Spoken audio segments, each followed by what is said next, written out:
Well, it might be if you smashed any, if you found any. The people smash the smash. And he hasn't smashed anything. I mean, literally all he does is he smashes records every sort of couple of weeks, where more and more people come in a period of 24 hours. Smash the gangs that are running this vile trade. You're never going to smash the gangs. That's something that basically is impossible. The gangs are like the Hydra. You cut the head off and another two grow. So I did write to ministers and say that I wasn't convinced that smashing the gangs was the right sort of way of thinking about things. We will smash the gangs that undermine our security. Keir Starmer has just tweeted 15 minutes ago. He says, "I know you're angry about immigration. I get it. We will smash the people smuggling gangs at source." Maybe I'll just read it all in his accent, shall I? There is no return to freedom of movement. We have left the EU. I do not accept that prevents us working with other police units here, with prosecutors here, to smash the gangs. Well, I'm sure the smuggling gangs are absolutely quaking in their boots now. Keir Starmer's on their case. Solving this issue, smashing the gangs, is that the impossible dream, Tom? It really seems beyond him at the minute, I have to say. We're going to get the evil people smugglers and we're going to smash them and we're going to put them in jail. That will solve the migrant crisis. Prime Minister Keir Starmer's promise to smash the gangs has resulted in just 5 convictions. Hurrah for operating small boats. So what he really wants to say is that this policy of smashing the gangs is a total and utter disaster. There isn't a cat in hell's chance that it's going to work. You just can't say it. It's crap. That's what he's basically saying. I know you're angry about immigration. I get it. Mark my words, I will take back control of our borders. That means cutting migration, ending the use of asylum hotels and ramping up our efforts to stop small boat crossings. It's like a parallel universe, the real world, as told by the impressive David Bolt, and Keir Starmer and Rachel Reeves' fantasy world. We will smash the people smuggling gangs at source.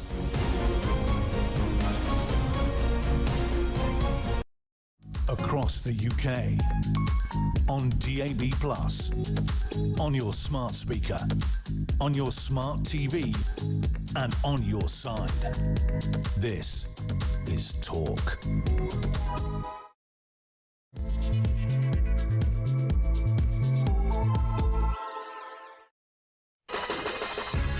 Good morning and welcome to Morning Glory. It's coming up to 3 minutes past 6. It is, of course, a Thursday, the 25th of September, as we edge ever closer to the Labour Party conference is going on in Liverpool this weekend.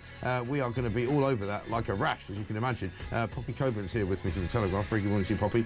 She's unfortunately got to go and witness what goes on at Labour Party conference over the next few days, and it's going to be pretty tasty, let me tell you, because on the front pages this morning, there's more trouble for the Prime Minister and more trouble for this Labour government. Andy Burnham on the front page of the Daily Telegraph saying MPs want me to oust Starmer. He says he won't rule out a challenge before May, which is of course when the local elections take place, and he says he's going to set out a manifesto with all sorts of things in it, which are going to be pretty left-wing, by the way, including 50p as the top rate of income tax. Pressure on the Prime Minister to lift the 2-child benefit cap, which as far as I remember is some kind of reform policy, isn't it? This is on front page of the Times. Times have been told that the Child Poverty Task Force, a body of ministers and Whitehall officials, will recommend lifting the cap before the autumn budget on November the 26th. We've got the Daily Mail continuing with their relentless investigation into what has gone on with that £740,000 donation that they forgot to actually tell anybody about. Starmer's top aide was told by electoral watchdog that donations had to be declared, but he kept those gifts secret, totally secret, £739,000. And that is, of course, the story about Morgan McSweeney that we were talking about yesterday. He is the chief aide in Downing Street to Keir Starmer. He is the chief architect, if you like, of the whole Labour project, and people tell me that if he goes, which is looking more and more likely, Keir Starmer will be literally up the creek without a paddle and without a McSweeney. So where that all goes, anybody knows. Front page of The Guardian, apparently the Prime Minister is going to announce today tens of millions of pounds to be given to deprived areas around the country in order to try and stop the Reform UK threat. They're basically going to go to all the places like red wall seats, and they're going to say, we're going to level up, we're going to take hold of your high streets, we're going to say, look at all these abandoned houses, look at all these abandoned shops, look at all these terrible looking playgrounds and parks. What we're going to do is we're going to get rid of the junkies, we're going to get rid of the boards up against the walls of these shops, and we're going to give people businesses, and we're going to give them money to start businesses. Well, I'm not sure how that's going to work, to be honest. 0344 499 1000. My favourite story of the morning, though, has to be the front page of The Sun. Afghan refugee goes on holiday to Afghanistan. That's right. Clueless Home Office officials granted asylum to a dinghy migrant from Afghanistan, and then he did nothing when he went back there on holiday. He filmed himself arriving here in 2022. He won asylum after saying the Taliban-controlled homeland was too dangerous for him to go back to. But in July 2024, he returned for 8 weeks of sightseeing and is now under investigation.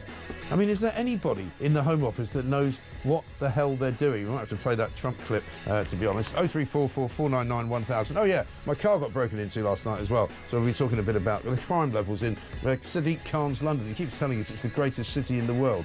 Well, not for me, it isn't. Thank you very much indeed. 0344 499 1000. This is Morning Glory. Let's get it on. They don't know what the they're doing. Do you understand that? They really don't know what they're doing, do they? Poppy, very good morning to you. Good morning. It's very exciting news this morning, isn't it? You know, the Labour government teeters on the brink of collapse on pretty much every day now, and I just enjoy whichever the next chapter is. And this morning, it looks like Morgan McSweeney's ever closer to the door at Downing Street, doesn't it? Yeah, I think you can tell that he's not going to be long for this world, and there's a little giveaway for that, which is that Keir Starmer said, I have full confidence in him. He said, I had full confidence in Angela Rayner, then she's out the door by the next day. 2 days later, right? Yeah, 2 days later she's gone.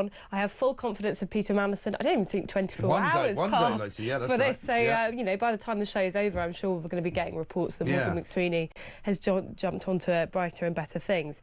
I mean, this is a massive, massive huge scandal story, for Mr Squeaky Clean Keir Starmer, who ran on anti-Sleaze campaign. You know, this is absolutely massive. £739,000 in unregistered, you know, campaign slush funds. Labour together have been so pivotal in getting the Starmer project off the ground. Well, I mean, it was down to them that he actually became leader, wasn't it? Absolutely, because, you know, you remember after Jeremy Corbyn lost the election, the Labour left was still absolutely the dominant force within the party. You know, there were talks that Rebecca Long-Bailey was going to end up being the next Labour leader. The fact that it was Keir Starmer was purely because the centre got together and said, we can't have another nutter in charge of the Labour Party, we'll lose another election. We'll never get in. Exactly, and I think this shows the level of desperation and dirty tricks they were willing to engage in to get Starmer over the line. The problem is, if you are so pivotal to the Starmer project, as McSweeney is, he is the brains of the operation. You know, Sacha Lord said, a fish rots from the head. You know, if you lose McSweeney, that's it.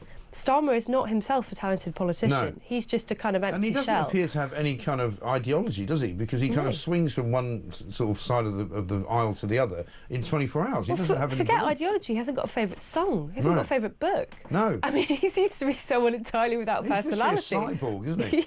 It's really weird. He's literally like a robot. The funniest thing, actually, this week, and we're going to do it on Plank of the Week when it comes out on Friday night, is I don't know if you saw the little skit that he did after Chequers, where he thanked the police, you know, for doing their jobs and protecting him and doing a great thing all around Donald Trump's visit. And he speaks to them through a walkie-talkie. And the walkie-talkie Keir Starmer actually sounds more human than the real one. You know, he sounds less of a robot through the walkie-talkie. It's very weird. It's very funny. No, I mean, and this is great news for the Tories, because the Tories have been going really hard on this. You know, it's nice for them to have a bit of good news, or at least bad news happening to someone that isn't their party. But, you know, I think they've got really good grounds here. It's not just that this money was being funneled through to Keir Starmer. It's that there seemed to have been a falsehood that was said when they denied that the money was engaged in the first place. Right, and that's the story today, isn't it? That basically they've been saying through, I think when Pat McFadden was rolled out yesterday, he said, oh, you know, the Electoral Commission looked into it. Yes, they sanctioned us and they gave a fine of sort of £14,000 to Labour Together, and that's the end of it. Well, that's not the end of it, because actually it's not very clear whether they knew about the £740,000 when they gave that fine, and it seems as though that maybe wasn't the case. Well, yeah, I think, you know, when there's a political scandal, everyone goes with the, you know, what's that song by Shaggy? It wasn't me. You know, deny. You know, I did nothing wrong. But I mean, there's a really good quote here from the Mail, Dan Hodges' column. Morgan basically ran Keir's leadership campaign. I mean, it doesn't get more straightforward than that, you know. Because they're claiming there's no connection, aren't they, between Labour Together's money and Keir Starmer's you know, leadership campaign. And in fact, it's very clear that there was a connection. We've got a couple of clips, actually. This is from 2020. Here's Keir Starmer on Sky News talking about it. There are very strict rules, as you know, for these competitions. Everything that is given to any campaign has to be not only registered but also declared. I've had contributions from trade unions, from crowdfunding and from individuals, and I'm sure the other candidates have as well. I think this is one of those things that's swirling around so far. As I say, the candidates themselves have avoided taking lumps out of each other. I think some of the outriders are trying to stir things up a bit now. But in the end, of course, there has to be transparency and accountability, and we will all be declaring where our money came from and how much we each spent on the campaign.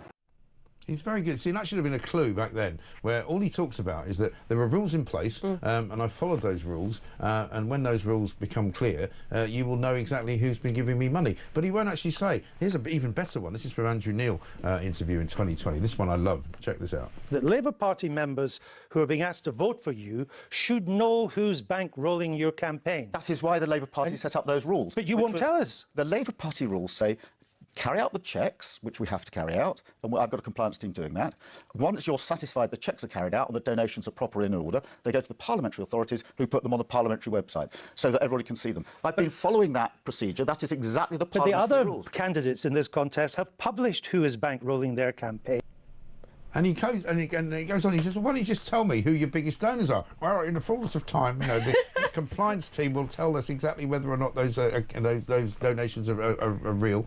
And all he is about, I've followed the rules. Well, he's a classic lawyer, isn't he? You know, you can tell. Make you look like a complete plonker. Yeah, absolutely. Well, to be honest with you, who I want to speak to right now, or at least listen to their side of the story, is the Labour left. Yes. And I rarely want to listen to what they have to say. No. But I bet they've got loads of secrets, you know, because they've known the truth about Starmer for longer than the rest of the country did. And they actually hate Starmer even more than we do. Well, they did, because they got shafted by him, of course, in this leadership contest, you know, and I think they know that there's a whiff of sleaze about the Prime Minister, you know, Mr. Squeaky Clean. It wouldn't be so damaging if he hadn't gone so hard on saying, I'm Mr. Respectable, I'm Mr. Rule Follower, as you can see in those previous two clips. Right. You know, if you're going to say that, if you're going to pretend, you know, don't live in a glass house and throw stones. Yeah. That's the big problem. I mean, Dan Hodges, we have a very sort of funny ongoing relationship with Dan, because Dan, when we started talking to him before Labour even got in, was sort of a bit like, you know, the grown-ups are going to come in, it's all going to be different, we get time to get rid of the Tories, and we were all by that stage going, yeah, actually, let's get rid of the Tories, because, you know, there's no more room for them to expand into. But ever since about the last 6 months or 7 months, he's completely gone round in a 360-degree circle, and every single day now, he writes about how useless Keir Starmer is, and how awful, and his headline, Starmer's hiding behind the number 10 curtain, but this scandal is not going away. And again, you know, he didn't go to New York for the UN because he didn't want to be told off and spanked by Donald Trump about Palestine. He also didn't want to sit there while Donald Trump was telling him what a horrible place London is. But he won't come out and speak about the things that people want him to talk about. There's no Prime Minister's questions, and it's going to be interesting. I wanted to ask you, because you're going up to Liverpool this weekend for their conference. If McSweeney goes before the start of the conference, it's a nightmare. If he goes during the conference, it's a nightmare. If he stays for the whole conference, it's a nightmare. So there is no good place for him, is there? I can't help but think it could be even worse had it not been for all these left-wing splinter groups. Actually, they're not going to be at the conference, half of them, because they're going to be whatever the York Fruit and Nut Party, whatever that conference is decided on by the Central Committee. Apparently, they can't decide where to have it. Well, you know, again, by the time this show goes on, you know, I'm sure it will be cancelled by then. But yeah, and there's the Green Party conference as well, whenever that's going to happen in their eco zone. I think the problem is it's the momentum, right? It's the momentum behind the Prime Minister. It seems to be like scandal. He's done how many resets now? We're on number 17? Well, I don't know if we're still in phase 2 or not. I'm presuming phase 2 got killed off when Angela Rayner and Mandelson. You know, got dumped. Well, even before Mandelson, that was the end of phase 2. I assume we're in phase 3 now, possibly 4. We're going to get a hat-trick if McSweeney goes out the door. You know, I just think at this point, and I think you pointed out, well, he's hiding from his own MPs. If he's afraid of his own MPs, how can you expect him to talk to voters who really are angry at him? You know, and I think that is the mood of the country. People were fed up with the Tories. They wanted a breath of fresh air. Unfortunately, Keir Starmer is just like the rest of them. He really is. He's just as bad as the rest of them. In fact, he's worse, because he's sanctimonious about it, and he's hypocritical about it. Whereas, you know, when you look at people like Boris Johnson, who we'll look at later, because he was in, I saw him yesterday being interviewed by Harry Cole, you know, sort of rising from the dead, but not really. You thought what you saw was what you got. You sort of knew that he was walking out of the House of Commons chamber and probably going to, you know, have some liaison with some woman he shouldn't have been with, and you know, a couple of glasses of wine and off back to his wife or whatever. You kind of knew how he was behaving outside of the chamber. Whereas with Starmer, you don't really know what he's up to. No. Because he pretends to be one thing, which he absolutely isn't. But I think this is classic Labour Party, isn't it? You know, it's like, because we're the good guys, all the bad things we do are in service of being good people. Yeah. So how dare you, like, put us under any scrutiny whatsoever? And again, this is McSweeney. McSweeney is a serious political operator, and I mean that in a kind of slightly derogatory way. You know, like, he knows where the bodies are buried. He's mendacious, isn't he? He is indeed. You know, and he's clearly a very smart guy. I don't think Pat McFadden's wrong when he went out defending him. You know, the Tories are frightened of him. I think that's true. He is actually very talented. But the Tories, this is what I was also saying yesterday, the Tories could be kind of reborn. Yes. If they target McSweeney and get him out, it's a good that scout. sort of gives them a bit more kind of relevance. Yeah. Relevance they haven't had really since July. Although I'd always say be careful what you wish for, because if we get rid of Keir Starmer, who's coming next? If Keir Starmer's really gone, and I think he will be if McSweeney goes, because he is so pivotal to his rise to power, it does worry me about which direction the Labour Party will go in, because I think they'll pivot really hard left. I really think they do. will, and I don't think necessarily that Andy Burnham is the answer. I mean, he's on the front page of the New Statesman, looking. You know, that thing I was saying to Kevin O'Sullivan the other day. You know, if you want to look intelligent, you know, don't look at the camera. Kind of look like that. And that's what he's doing. He's kind of looking over there, as if, you know, I'm looking into the distance. Looking towards number 10. Vision. And I'm wearing something really cool that makes me look like I'm a member of New Order or something, you know. And, you know, I'm really down with the kids. But actually, Andy Burnham is another absolute hypocrite, complete and utter, you know, charlatan. He's not particularly remembered well as an MP. No. Was not a particularly great member of the Shadow Cabinet. And isn't really a brilliant mayor of Manchester. Well, if he was so fantastic, he would have won a leadership contest the other two times he tried to go for it. He lost them twice, didn't he? He lost twice, yeah, he did. And once to Jeremy Corbyn. Yeah. And you go, well, if you're losing to Jeremy Corbyn, that's not a great, you know, sign, is it? There was a good thing in that New Statesman interview where some, you know, anonymous MP was quoted by saying, like, he failed in Westminster. Like, yeah, maybe he is beloved in Manchester, although I don't actually believe that narrative. No. But he failed in Westminster. You know, and the truth is, it is a lot easier to be a mayor than it is to be the Prime Minister of a country that's got a lot of very, very deep problems. Yeah. And, you know, there was something on the front page of the Telegraph today where he's talking about what he actually wants to do for the country. It's that he wants to borrow more money. Yeah. When and he wants to introduce a wealth tax. Yeah, a wealth tax. He wants to increase the top rate of income tax to 50p. You know, he wants to do all these things that the Labour left have been calling out for. There will be a run on the pound. I'm not joking about that. If he actually borrows £40 billion more just to build council housing, was one of the things he said. Like, there will be a run on the pound. I want investment in, like, facilities in this country, but first you cut spending. Right. And this is not a man who's going to cut spending. No. And we saw yesterday the story, great story in the Sun. It was actually a BBC initialised story about these taxis that have been used to run migrants around the country. Billions and billions of pounds being spent, and yet we're told by Rachel Reeves, oh, we haven't got any money, we better tax you some more because, you know, we've got big public spending commitments.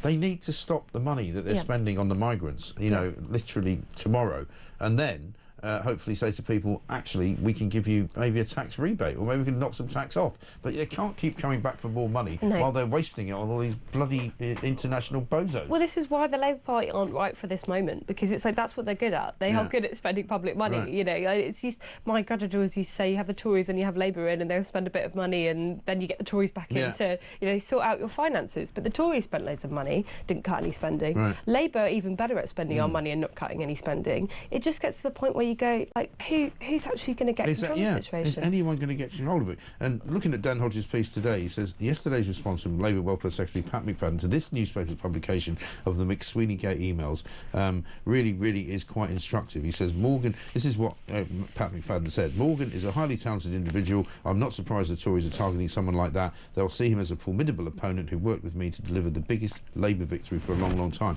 And as Dan says, no attempt to address the details of revelations, no attempt to explain how this money was not accounted for, no attempt to explain how this money was somehow hidden from the Electoral Commission. And as I spoke to Kevin Hollingbrake the other day, chairman of the Tory party, and he said, this is a police matter, a crime has been committed. Yeah. And if that turns out to be true, then old McSweeney's not only out of a job, he might have the Rozzers round to take him down to the station for questioning. Well, there you go. Well, I mean, it's not as bad as sending a tweet, obviously, so I'm sure we'll get away with it. No. But yeah, I mean, this is a really serious allegation that's been levelled at the Labour Party. They are not going to be able to wiggle out of this one. No. They're not going to be able to do their lawyer talk and talk around a question. You know, if this was any other party, and I know it's a cheap shot, but if it was any other party, if this was coming from Reform, I mean, this would be non-stop scandal. Yeah. You have every Labour front bench member coming out there saying, like, government of Sleaze, look at classic Farage, or look at all these scandals, and yet when it's them, we're supposed to just move on from the story and they're getting on with the hard business of government. And they're I'm not sorry. addressing it. And they think, because again, this is their sort of modus operandi, isn't it, down the street at the moment, is just ignore it and it will go away. Well, it doesn't go away. You think they'd learn. A couple of tweets for you. Daniel in Surrey says, "Morning, Mike. I've taken the liberty of booking a taxi for Morgan McSweeney. The Westminster cab firm said they now have a dedicated driver on standby most Fridays." Absolutely right. Friday seems to be the day they usually go. And Tony says, "I predict Morgan McSweeney will be gone by the end of play today." Well, listen, I just think it's that kind of story that we've seen before, Poppy, haven't we? It needs one more kind of little revelation to just push it over the edge. We're at that stage. We're literally standing on the edge of the precipice, and all it needs is somebody to just go like that. I think before Labour conference, they're going to try and fight like hell to keep on to McSweeney, because it will be so embarrassing if you've lost 3 really important people to your project, in a couple of days. But I don't know. I think you're right. If there's one more story, one more little angle. Here's the $64,000 question. All of these revelations, right? Is it possible, by any stretch of the imagination, that some of this stuff has come out as the revenge of Peter Mandelson? Oh, absolutely. Do you think he's feeding the Oh, the yeah, beast? yeah. Prince of Darkness. Sitting in the back going... I mean, when he was on his way out, was that sinister quote he gave to some reporter being like, this won't be the last you see of me? He's like a pantomime villain, isn't he? He is, yeah. Yeah, he will know where all the bodies are buried. He's like Dick Dastardly standing behind the curtain. All the briefing behind McSweeney, because I think they are correct to say there's clearly a coordinated campaign. And there was a suggestion it was coming from the Labour left. I don't believe it. I think it's Mandelson. He's the one who's smart enough to actually get rid of Mandelson, because he wanted to stay in that job. He was telling Starmer, "You need me, you need me," and I think that was a bit of a veiled threat, to be honest. Definitely, absolutely. It would be in character for him, wouldn't it? That would be. It would be fantastic, wouldn't it, if they start eating each other? It'd just be brilliant. Poppy Coburn's here from the Telegraph. 21 minutes past 6. Coming up, we're going to talk about this front page story on The Sun about an asylum seeker from Afghanistan who came here basically saying that he was fleeing the Taliban and has since been going back there on holiday. And he's still given status to stay in this country because of the fear of going back to his homeland. 0344 499 1000. And we might have a bit of a go at Sadiq Khan and his love of how great London is, because it isn't. This is Talk.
I'm not a clinician. I've never met her. I can't diagnose her, but I can see narcissistic patterns of behavior.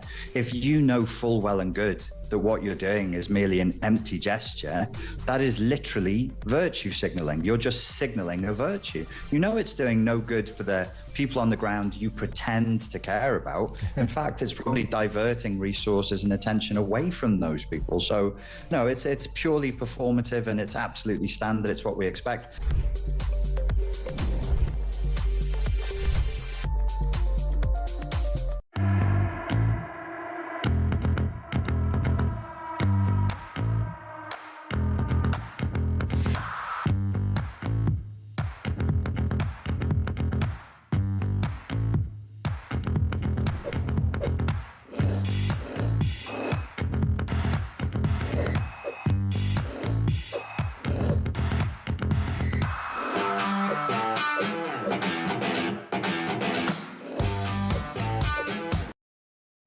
across the UK. On DAB+, on your smart speaker, on your smart TV, and on your side. This is Talk. Welcome back to Morning Glory, 6:25. I'm Mike Graham. It's Thursday, the 25th of September. Poppy Coburn's here from The Telegraph. A couple of interesting messages coming through. Jill says this: I'm very interested to see the reception Starmer gets at conference. I suspect even the faithful Labour membership have had enough. That said, the membership can't even defect to your party. They're in a complete disarray and have messed up their own conference booking. The downfall of both will be delicious. And I think it's going to be awful for them, isn't it? Imagine going just one year and a bit in. Because last year's conference, their first sort of conference in government, had been sort of overshadowed by Lord Ali. Do you remember Lord Ali was running around, and every time anybody pointed the camera at him, he was like, no, I'm talking to you. And that was the first flavour we got of how kind of ridiculous they were. But things have just gone from bad to worse since then, haven't they? Since conference last year, it's been a disaster. Well, I have a funny feeling it's going to end up being like Tory conference when Liz Truss is Prime Ministership, where everyone is just like running around like headless chickens, going, what on earth is happening? Like, why is no one taking control of the situation? I mean, you're right. You cannot imagine a government with this big of a majority that recently being in this state of disarray. Useless. This is like year 14 of the Tories. You know? This is year 1 of Labour. You know, it's and they're all fighting with each other. There's factional, rows going on, even inside Downing Street. They're all stabbing each other in the back. Nobody wants Starmer in charge anymore, but they don't really know how to get rid of him. It's just horrendous. Well, I think the knives are going to be out. I'm actually looking forward to it purely just because I think it's going to be absolute chaos. I think you'll have a great time. Yeah, because particularly being there from the Telegraph and from a right-wing perspective, it's just deliciously funny. Oh, I know. I'm going to be grinning the whole time. I'm probably going to be thrown out for being too smug. Yeah, absolutely brilliant. Now, I'm going to talk about something. Well, I wouldn't normally do this, but I'm just doing it partly because it's bloody annoying for a start when you're a victim of crime. But I'm not going to make out I'm a victim because, nothing terrible happened. It wasn't the end of the world. But I had my car broken into yesterday afternoon in a car park. Literally, there's a picture. Somebody smashed the back window in a car park, which is supposed to be actually run by 24/7 security. But I was on the 7th floor, and I didn't even realise. I got in the car to drive it home. I'd been working all day, and I thought, there's a very weird noise coming from the back of the car, and I knew I had a case of wine in the back, which is not what I normally drive around in. It just so happened I had a case of wine in the back. And I suddenly got to the barrier, and I was like, this noise is really weird. I sort of looked in the rearview mirror, and I'm like, crikey, somebody smashed the back of the windscreen. So I now have to spend, ridiculous amount of time getting it fixed, getting it sorted. I had to park it somewhere last night where it was relatively safe, cover it up with bloody, bin bags and all that. But let's have a look at Sadiq Khan talking about how successful London is after Donald Trump's visit. What it is about this Muslim mayor who leads a liberal, multicultural, progressive, successful city that means I appear to be living rent-free inside Donald Trump's head. Yeah, unfortunately though, London is now a bereft city, right? You can't walk down the street without being very careful not to get your phone out, without being very careful to watch all around you, particularly I presume as a woman. You have to be even more careful that you don't get molested or attacked or whatever. Well, I'm glad you brought this up because so yesterday I saw a video of my street. I recognised it immediately of yes, I saw this in Brixton, some teenagers having a knife fight in broad daylight, and I tweeted it. I said, oh, people shouted at me for saying London is an urban slum. Loads of people getting angry at me for that. And look, there's a knife attack on my street. And then literally as I was travelling home from work yesterday, I was on the tube and there was a nut job on the tube who obviously had bumped the barriers in TfL, just standing there on their phone, not doing anything because they don't care. He went up to a teenage girl who sat next to me and screamed, and I can't repeat what he screamed because it's not appropriate for this time in the morning, in her face, and she started crying. And he was just walking up and down the train screaming, completely mad. He had that look in his eyes where you don't know, has he got a knife? Well, and also, given what we saw with that horrible murder in America, you just, everybody's on edge all the time, aren't they? Well, because I've been attacked on the tube before several times, immediately just set off on my mind. Yeah, just randomly by these people. And I got off at Brixton, and he also got off at Brixton, and he just bumped through the barriers again. Yeah. You know, and then I'm sure we'll continue harassing people on the street. Yeah. I mean, And that is the sense that is there all the time, yes, isn't it? yeah. I cannot stress enough how awful London is becoming. Right. You know, I'm so sorry for what happened to your car, but I have to say I'm not surprised. Yeah. I'm not surprised. No, but listen, I'm really not going to sit here and pretend to be a victim, because I'm fine. I wasn't there when it happened. Yeah. Nobody threatened me, because the stories I've heard since then, talking to people, have been awful, like what you've just said. Well, it's the normalisation that annoys me. It's when you're having a conversation with someone who lives in a really nice leafy area of London, you know, and they don't travel on the tube or whatever, and they go like, oh, or they're liberal, of course, and they say, oh, Sadiq Khan's completely brilliant, you know, London's great, don't listen to these right-wingers. Multiculturalism amazing. Oh, yeah, it's like, well, I actually live in, like, the real London, and I can tell you it's got some serious problems, you know. I do not feel safe walking around my own city, you know, and I'm supposed to be glad that my mayor presumably after a certain time at night, you wouldn't walk around the streets anyway. Never. In the dark. I cannot walk back at night to my own flat unless I have an escort with me. Wow. You know, and I'm not the only one who feels that way. No, of course not. You know, this is why I'm going to move back out to Essex, where my family are from. But you know, why should I have to move out of a capital city when I've got to work in here? Yeah. You know, but it's because of people like Sadiq Khan. It makes your life more difficult, and it really, you know, burns me when I see Sadiq Khan talking as if London is the most amazing city in the world. It bloody well should be, but it's not. Well, and I've lived here for a very long time, you know, decades and decades and decades, and I really object to people like Fraser Nelson, John Rentoul, and other kind of lefties who go, oh, you know, actually look at the crime statistics, they're not as bad as you're making out, and you're some kind of, you know, doom loop right-winger who's trying to make out that things are worse than they are. We're not doing that. Things are worse than they were. I can guarantee that, because I didn't report the crime. I didn't bother reporting the crime now because the police do nothing. Well, Christian, my producer, said, did you tell the police? And I'm like, no, because the first thing I thought of doing was, how do I get my window fixed? Yeah. Because I don't really want to park the car with no back window in it. Yeah. But the bizarre thing is that, you know, I stopped the car when I got it out of the car park, and I thought, oh God, and I'm sort of, in your head, you're kind of going, what did I have in the back of the car? And I had this case of wine, purely and simply because somebody delivered it to one of my neighbours, and I didn't want to carry it all the way upstairs, so I put it in the car, and I thought I'll take it to Sussex and put it down there. So 11 bottles of wine in a box. They didn't even take them. No. So they didn't take one bottle. They seem to have only been interested in a really, really old, I mean, it was quite expensive when I bought it, but it's like a ski jacket, down jacket, from about, you know, circa 1988 or something, that I have in the back of the car to walk the dog if it's a bit cold. You know, the dog's going to be sad because, you know, it's covered in his hair. He quite likes it. But, you know, there was another raincoat in the back seat, didn't take that, and there was nothing else worth taking. No. So, I mean, I guess the worry I've got is that, is it somebody who just smashed the back window because they thought it's quite a nice car? It's a Maserati. You know, and if that's the case, that's even worse in a way. Well, I think it's the, you know, euphemistically called mental health problems. There are people who are just roaming the streets of London who are like a ticking time bomb. That you can't reason with them. It's not, nutters, as you say. Yeah, absolute nutters. It's not just. I know there's the organised crime. You know, I've had loads of friends that have had their phone snatched, and that's obviously gangs that are doing that. But it's also people who should not be allowed to walk the streets, who are just walking around and aren't in their right mind, and that, I think, is more frightening. And I've gone to this car park, I've been using it for about 6 years, and I've been told by the people that run it years ago that there's a guy that they know who goes around basically breaking into cars. They told the police about him. He goes around all the NCP car parks sort of in the general area. And if he sees something in the back, he just smashes the window, takes it. The police weren't interested, and they were like, well, we can tell you who he is. We even talked to him. We know why he's doing it, and they didn't do anything about it. I've also been in there on several occasions where there's been a few youths kind of up on the 6th floor smoking joints, and you can smell the marijuana. And it's like living in some kind of third world hellhole. Yeah, that's exactly it. Right? I mean, I just got back from a holiday in Poland. I was in Gdansk, and the thing that every single person I met said to me is like, "Do you feel safe here?" Because they knew I was from London. Right. And I was like, "I do actually feel really safe here. I feel completely safe walking with my phone out. Completely safe walking as a woman alone at night, because there aren't people like that on the streets. And you know that if something happens to you, the police will be there immediately." I was the same in Dubai. You know, and I was in America recently as well, and not in New York, mind you, which is probably just as bad, but certainly outside of New York in Connecticut, and it was very safe. And I spoke to the auto glass people yesterday.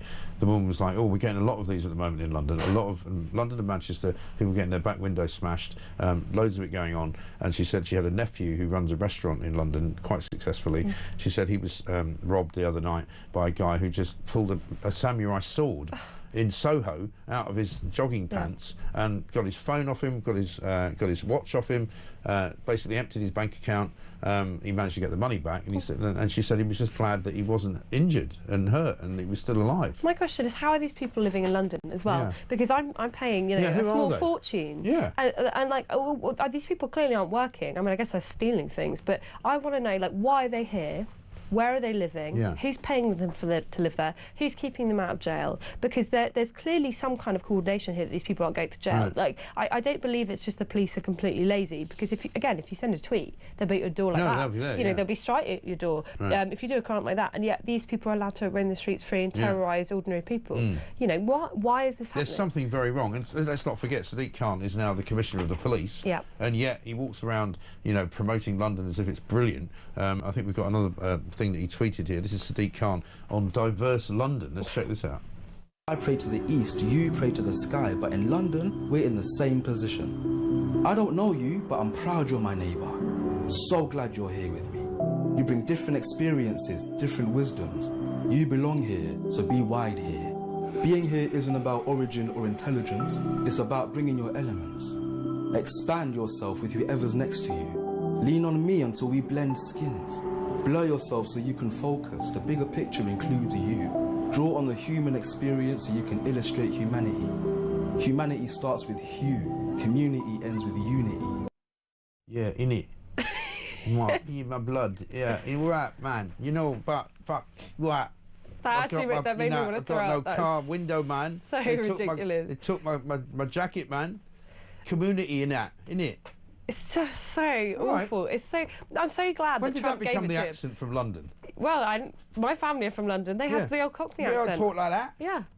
It's just pathetic. Ridiculous. You know, this is not what people like about London. You can tell it's not what people like about London, because when Trump came over for a state visit, he did not go round to whatever the hell was going on in those videos, those random outside celebrations, people dancing in wheelchairs, and you know, that's people come Free to London. Palestine. They want to see the old London. They don't want to see this new Sadiq Khan version of London. No one likes that unless they're paid by City Hall. Exactly. No one actually likes that. You know, I can't stand the man. I really can't. No. He's like nails down a chalkboard for me. I know, dreadful. Anyway, that's me getting off my chest. We'll talk about it a bit later on. But if you've got stories about crime anywhere, we'd like to hear them, because we know, for example, there's a massive problem in this country, and a lot of it is to do with the policies that we've got from the Home Office that are allowing people to come to this country who are crazy. It's as simple as that. Let's get a voice note from Liam. Morning, Mike. Liam from Kent. Old Starmer the Llama. The worst thing for me as a normal person is every time things go wrong, he hides. He runs and hides. I bet if you went into Downing Street today, you would find him under the kitchen table, cowering, because he knows that Farage is coming for him. And I love the fact that all the opposition parties do is talk about Nigel Farage. You are basically handing it to him, and I can't wait for it. I just hope Nigel can come through. But anyway, Mike, have a great show. Yeah, thanks, absolutely, Liam. Thank you very much indeed. They don't know what to do about Nigel Farage, do they? They keep trying to kind of, you know, destabilise him. They keep trying to point out that he's wrong. You know, his sums don't add up. You know, he's trying to make promises. Or my favourite one is when, he's just trying to bring simple solutions to complicated problems. Yeah, well, sometimes simple solutions are actually the right solutions, aren't they? Well, he's going to vote for someone that goes, actually, it's really difficult and complicated. Too difficult and complicated, apparently, for me and my government. Yeah, right. I think I'm going to go with the guy that actually says, I know how to fix it, funnily enough. Yeah. You know, as opposed to people who just sit there and go, we don't know what to do. Well, on certain issues as well, there are simple solutions. For example, you know, with the small boats crisis, it really is as simple as just saying, you can't stay. Stop them.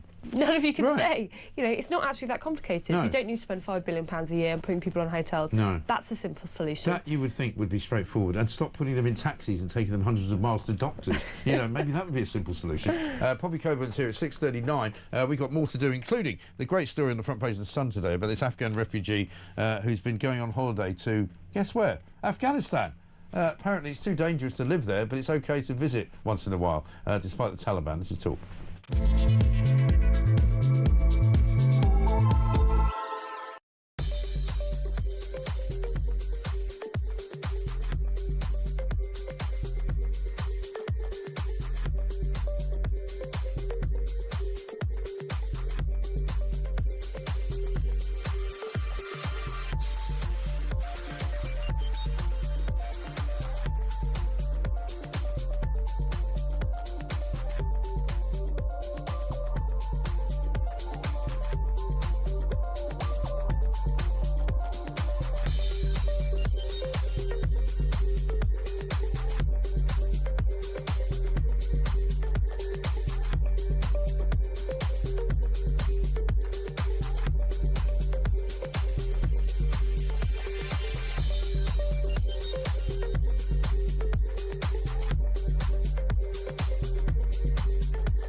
across the UK. On DAB+, on your smart speaker, on your smart TV, and on your side. This is Talk. Welcome back to Morning Glory, 6:41. I'm Mike Graham with you all the way through until 10 o'clock, of course. It is Thursday, the 25th of September. Poppy Coburns here from The Telegraph. Very good to see you. Terrible stories, though, as we were just exchanging there about the state of London. So I think it seems only proper to move into the sort of migrant area of news, because it's almost like you need a special compartment every day now for migrant stories. Yesterday, it was the taxis. Today, Sun have got this card on the front page. Clueless Home Office officials granted asylum to a dinghy migrant from Afghanistan, then did nothing when he went back there on holiday, right? So here's a guy who's saying, look, I can't possibly, go back to Afghanistan because I'm in fear of my life from the Taliban. He's then posting pictures of himself, and they've got a great headline on pages 4 and 5, a cock and Kabul story, where this guy is literally just taking the mickey, going home on a regular basis, to his native land, from his sort of rather cushy life in Britain on all sorts of benefits. This is the story that keeps on giving, because I was reading through the text. It's not just that he went back to Afghanistan after being granted asylum for 8 weeks. Right. I mean, I don't know what kind of holiday that's talking about. 8 weeks, right. I've never been anywhere for 8 weeks. No, right. It's not just that he's posting videos of it with like these also techno songs in the background. The funniest part of this is that he was in 3 other European countries before he got here, and guess this, he was doing pro-Taliban protests when he was in these countries, and he got granted asylum on the basis that he was a dissident from the Taliban. Right. So I just, what and is we've got going thousands on? of people here from Afghanistan who probably did work for the Taliban, because thanks to that data leak that we now know about. Yeah, thanks, Tories. 150,000 Afghans living here, enough to make a small sort of city in the country, and most of them probably work for the Taliban. Yes, yeah, we have no idea who these people are, because the only thing you need to get into the UK, apparently, is a phone that you can post a video of yourself living it up, living the high life to your friends back home, and a one-way ticket on a boat. And then apparently you'll get enough money somehow to make that journey back, because where's that money coming from? I mean, is there any scrutiny on any of these people? I mean, they've got a great series of pictures here. They've got a picture of him, and he's known as DG Osama, which may or may not be his real name. Picture of him crossing to the UK on a small boat, right? Then these are all his pictures, by the way, getting rescued by the RNLI and jumping on that. Picture of him by the Tower of London, Tower Bridge, life in London. Picture of him at a mosque in Afghanistan, and then a picture of him flying into Dubai on his way back to Britain after he's been on holiday for 8 weeks. It's extraordinary. He's been jetting around more than my little sister. I mean, it's the thing that really irritates me about this, and this is why I'm glad that hopefully at the next election we're going to have Nigel Farage as Prime Minister. Yeah. You have to be zero tolerance, because you do not trust the Home Office. The Home Office, they'll say we don't comment on individual cases. Well, this isn't an individual case. Yeah. I can guarantee you this is the case for many, many, many, many refugees who are coming into this country. Right. Unless you have a hard and fast rule that says we just don't let anyone in that comes onto a small boat, which is the common sense solution to this problem, then you're going to have people like this who are taking the pee. Absolutely. I mean, it is unbelievable that he feels so confident that he can do this, that he's literally posting photos of it. Right. Like, that is the most shameless part. It's not Well, even I think that he's it would be hiding difficult for anyone, you or I or anybody else out there, to go onto Instagram and see all sorts of people posting pictures, travelling here from God knows where, going home for holidays, bringing their friends in, dealing drugs. You just don't have to look very hard. But it just proves the whole narrative, which is these people, they're just fleeing. It's not a search for a better life. They're just fleeing for their lives are at risk. That is rubbish. For a lot of these people, it's absolute rubbish. They're economic migrants. They are posting photos to their friends back home saying, look how easy it is to get to the West. Yeah. Look how I'm living it up. I'm living the high life here in central London, posting all these photos. And he was literally pro-Taliban. Yeah. I mean, he actually supported the Taliban regime. Yeah. Why are we bringing people from a war? And how's he going to treat women on the tube, for example, if he's a member of the Taliban? Well, right, I mean, exactly. Right. That's the other thing. This person is not a British citizen. He will never be a British citizen. He needs to go home. I mean, he's already been home, so it shouldn't be a problem. Well, exactly. It's like you don't have to pay him to go home. However, Shabana Mahmood's got an idea, because she sent a load of people back to Romania yesterday, but she paid them to do so. These are all criminals who have been in jail in this country. She's given them £2,000 each to go home to Romania, where they might decide to come back again. Have a look at this. Well, look, I think out of context, obviously, it's not great. It doesn't look good. But the reality is that a voluntary removal is actually cheaper for the British taxpayer. So it has long been the case, certainly since 2006, that we do offer financial packages as an incentive to people to drop their claims, to drop the attempts that they will make to try and stay within our country and to board a flight and to leave. No, don't give them money to go. No. It's our money. Well, they talk about it as though it's their money. It's not, it's our money. Give money to rapists, killers and thieves. So you kill someone in the UK and we'll put you up in jail, in our own jails, and then once your sentence finishes, we'll go, thank you so much, here's £2 grand, so you can settle back into your life. Oh, and by the way, if you decide to come back on a small boat, we obviously won't know who you are. No. So you could just come back and maybe live it up in a hotel for a bit, and we'll give you another £2 grand. £2 grand to go you know, away. it's like Monopoly board, isn't it? It Like really to is. pass go. Incredible. It's just unbelievable. I think Shabana Mahmood, you know, she's not the worst of the Labour Party, not that it's a high bar. Right. But the whole point of this is, if it's more effective for the taxpayers to fight against these lefty lawyers who are blocking every deportation flight, then if you're in government, then you'd say there are no appeals process. Right. That's it. That's the end of the appeals process if you're doing an asylum claim. Because if it's better off to pay rapists and murderers £2,000, then I would rather have no appeals process whatsoever. Exactly. You know, it's you so just disgusting. know that the whole thing is broken, don't you? Yeah. Meanwhile, remember Donald Trump just before the election last year in America, or the year before, they're eating the pets, they're eating the dogs, they're eating the cats. Well, apparently in this country, they're eating the swans. Have a look at this. This is a bit of footage from, I think it's from the RSPCA. I'm going to get someone to check what bird this is. I think it might be a swan. I'm not sure. But do you know what a swan is, sir? You know the big white birds that you see on the park? Yeah. Hershey heads to the kitchen to take a closer look at what's cooking. You see the bones in this bird? Yeah. Because it's not a chicken, I'm a bit concerned. The size of it. You know, swan surprise. I don't know how you cook swan, to be honest. I've never tried. I cooked a goose once, which was really complicated because you've got to like steam it first to get the fat off it, and then you put it in the oven. These people are eating. I mean, these are stories that used to be done by the Daily Star back in sort of 2005. That migrants were literally stealing swans off the street, off the sort of the local pond and cooking them, and that's what they're doing. This is a turning point video provided by the RSPCA. The RSPCA now being a bit coy because they're kind of going, well, we're not really sure if it was a swan. Well, it doesn't look like a chicken, as you said. It's a pretty big chicken. It's not a pigeon, is it? Well, I think it's like pterodactyl, big enough.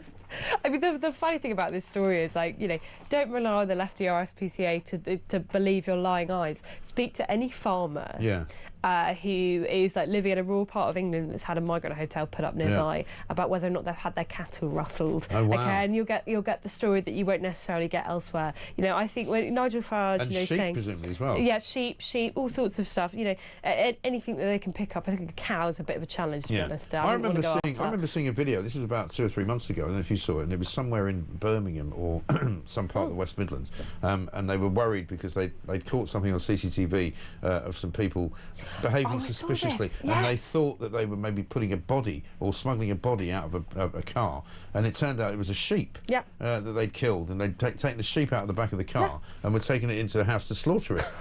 And then you're kind of going, sorry, what? We're gonna, just wait, Mike. Soon we're going to get a video from Sadiq Khan showing a community video of everyone killing a swan and barbecuing it, maybe over a spit. It's a community thing, isn't it, man? Yeah. This nice. Is what makes London great. Yeah, it's diversity, isn't it? Yeah, it's lovely. This is from the Telegraph, funnily enough, your paper in 2013. An RSPCA inspector called Graham Hammond said, "It is educated guesswork, but I don't believe this is the work of thugs looking for their kicks because they would normally use stones or catapults. It is possible that someone who is non-British may have considered these swans to be food." And this was after they found a load of dead swans and sort of entrails of swans and things. I mean, it's just horrendous. I'm sorry, I maybe this makes me mean, but can we have a migration policy where people that think you can kill and eat swans in the park aren't allowed to come here? Is that too much to ask? Could we also have some kind of policy that goes, if you want to eat food in this country, we'd rather you bought it dead. Rather than actually from a supermarket. It's not like a big hunt that you can go on. Also, literally every British person knows all the swans belong to, the king. They do. So please don't pick them up and barbecue them. We could kill them for killing the swans, couldn't we? I think so. Right. Well, Charles, if you want to get some good public news stories out, come bring back the the chopping block. That will bring the country together. I mean, and again, like Nigel Farage said this. Of course, he got the pushback. How dare you say that people, migrants coming in and killing swans? Well, if it's good enough for the RSPCA, You would think. Let's get a voice note from Phil. Good morning, Mike. Phil from Nottingham. My God, the state of the left in this country. How on earth do they get any votes? You've got Labour, I don't have to say any more, do I? And then you've got the Greens, run by the tit whisperer. You've got Jezza and Zara Sultana, your party, anyone's party, God knows. And then you've got the Lib Dems. The less said about hobby horse jockey Ed Davey, the better. How do they get any votes? How do they get any support? How do they get any donations? Well, you have to ask Morgan McSweeney that question, don't you? He managed to get 749,000 quid out of somebody to make sure that the left actually stayed out of the way, which is amazing.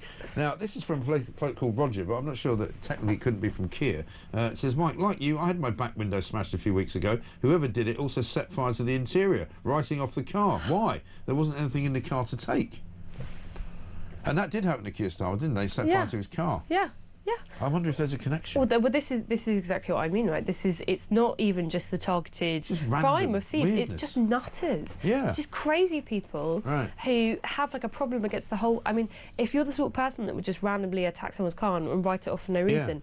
I don't want you walking around the street. I think you're nuts. Exactly. It's extraordinary, isn't it? Anyway, listen, we're coming back with some more news from around the world. Heidi Hommel's going to join us, KTAR news reporter from Phoenix in Arizona, because there was an incident yesterday in Dallas, I think it was, where somebody decided to start shooting at a migrant detention centre. We'll find out what that's all about. Coming next.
He is right to point out that the predictions that UN agencies have made about what climate change is going to do to us and what impact it's having on society owe nothing to reality. When you look at the data relating to human welfare, they've shown incredible, historically unprecedented rates of progress over the last half century, and especially in the last 2 decades. That's the era of terrible, catastrophic global warming.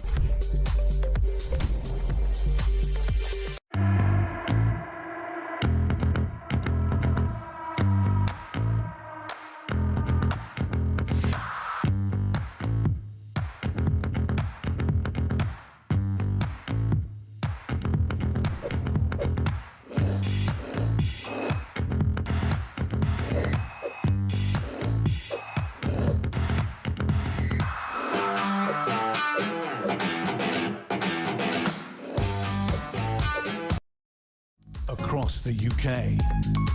On DAB+, on your smart speaker, on your smart TV, and on your side. This is Talk. Welcome back to Morning Glory. I'm Mike Graham with you all the way through until 10 o'clock. It's coming up to very nearly 7 o'clock. Bobby Coburt's here. We've still got a couple of stories to mention, including Boris Johnson, interviewed by Harry Cole yesterday, who seems to think that Nigel Farage is a national security risk, apart from anything else. Before that, though, let's go to the USA. Heidi Hommel is here from KTAR down in Arizona, because yesterday there was anti-Trump messages found on bullets that were fired at an immigration centre in a bit of a shooting incident yesterday. Let's find out what the latest is. Heidi, very good morning to you.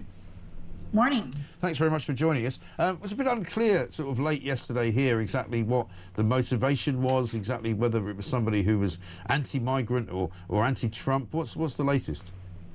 So what we've learned is that the shell casings of the bullets that shot at this ICE detention facility in Dallas, Texas, it killed 1 migrant and injured 2 others. It had anti-ICE written on it, but we don't know a motive any more than that. Some outlets talked to the gunman's brother, and the brother said that he didn't really have strong feelings about ICE, but it makes you wonder, was the gunman trying to kill an ICE agent at that facility and not the migrants? Right, so at the moment, is the shooter has been apprehended, or was the shooter shot? The shooter killed himself. He was found with a self-inflicted gunshot wound. And this was a long-range shooting, similar to the attempt against President Trump's life last summer and the assassination of Charlie Kirk just 2 weeks ago. So are people sort of starting to get a bit nervous in America that this is going to be something that's going to go on for a while in various different locations? It's definitely a heightened political climate right now. I think everyone's trying to tone down the rhetoric in the wake of so much violence. It's kind of a scary time in the U.S. Yeah, I can imagine. We haven't got a lot of time, Heidi, this morning, but thank you so much for keeping us updated. Heidi Hommel there, KTAR news reporter. Still unclear what the motivation was. They're not really sure why somebody would take a gun and shoot migrants or migrant officials or police, indeed, at that particular location in Dallas.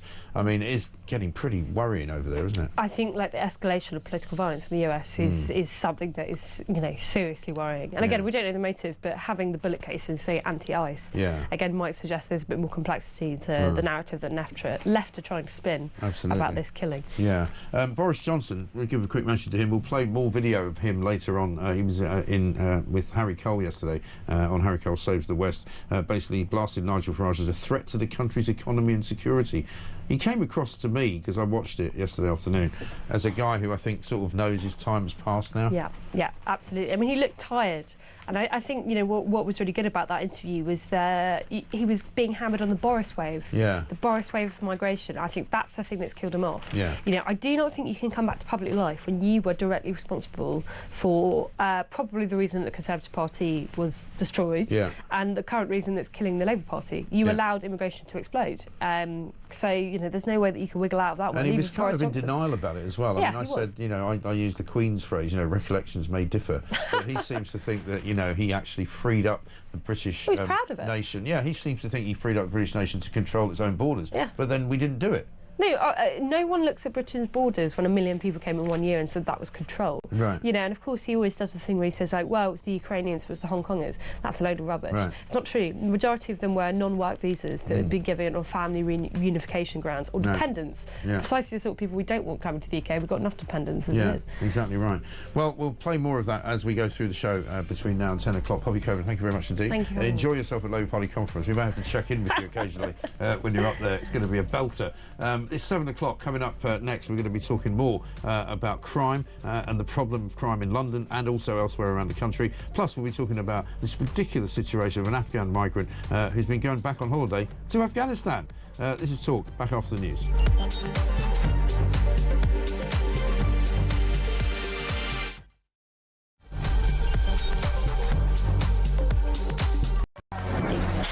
Five, 4, 3, 2, 1.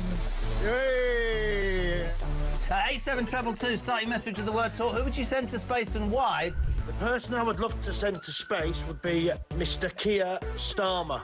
And then I would tell the Galactic Empire that he was part of the Rebel Alliance and let them blow him away with the Death Star.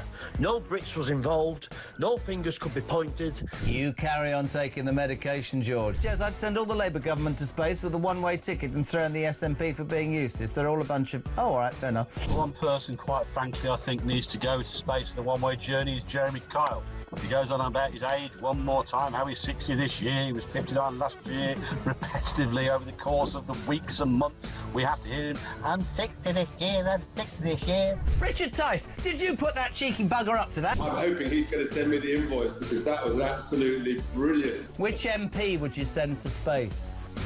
Although I'll get in terrible trouble if I answer that. But it's fair to say there's quite a long list. The sad thing is about sending people into space on a one-way ticket is I don't think that we've built a spaceship big enough to take the lunatics off this planet.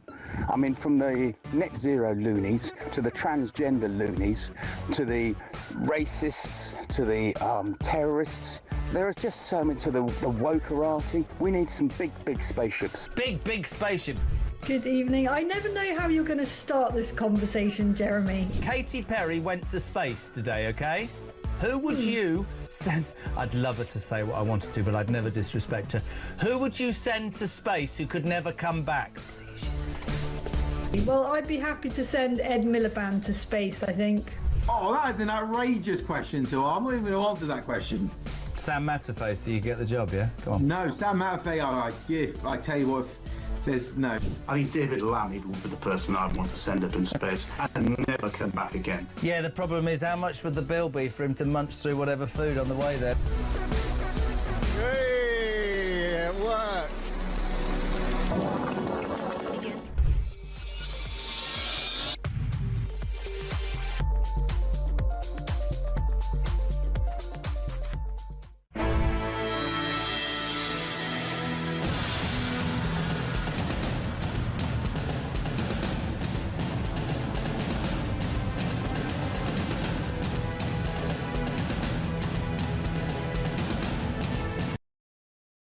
Across the UK, on DAB+, on your smart speaker, on your smart TV, and on your side.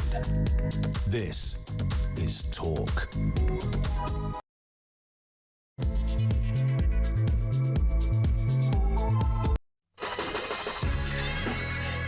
A very good morning to you. It's Thursday, the 25th of September, and of course it is coming up to 5 minutes past 7. We are here for the duration of the morning up until 10 o'clock with all the news that you need to know about and views that you will not hear anywhere else. We've just been bringing you what's in the papers this morning, lots of other stories that we haven't mentioned to you, including, of course, the Christmas shopping has already started at John Lewis. That's wound a few people up. Greggs is opening a pub in a shop in Newcastle.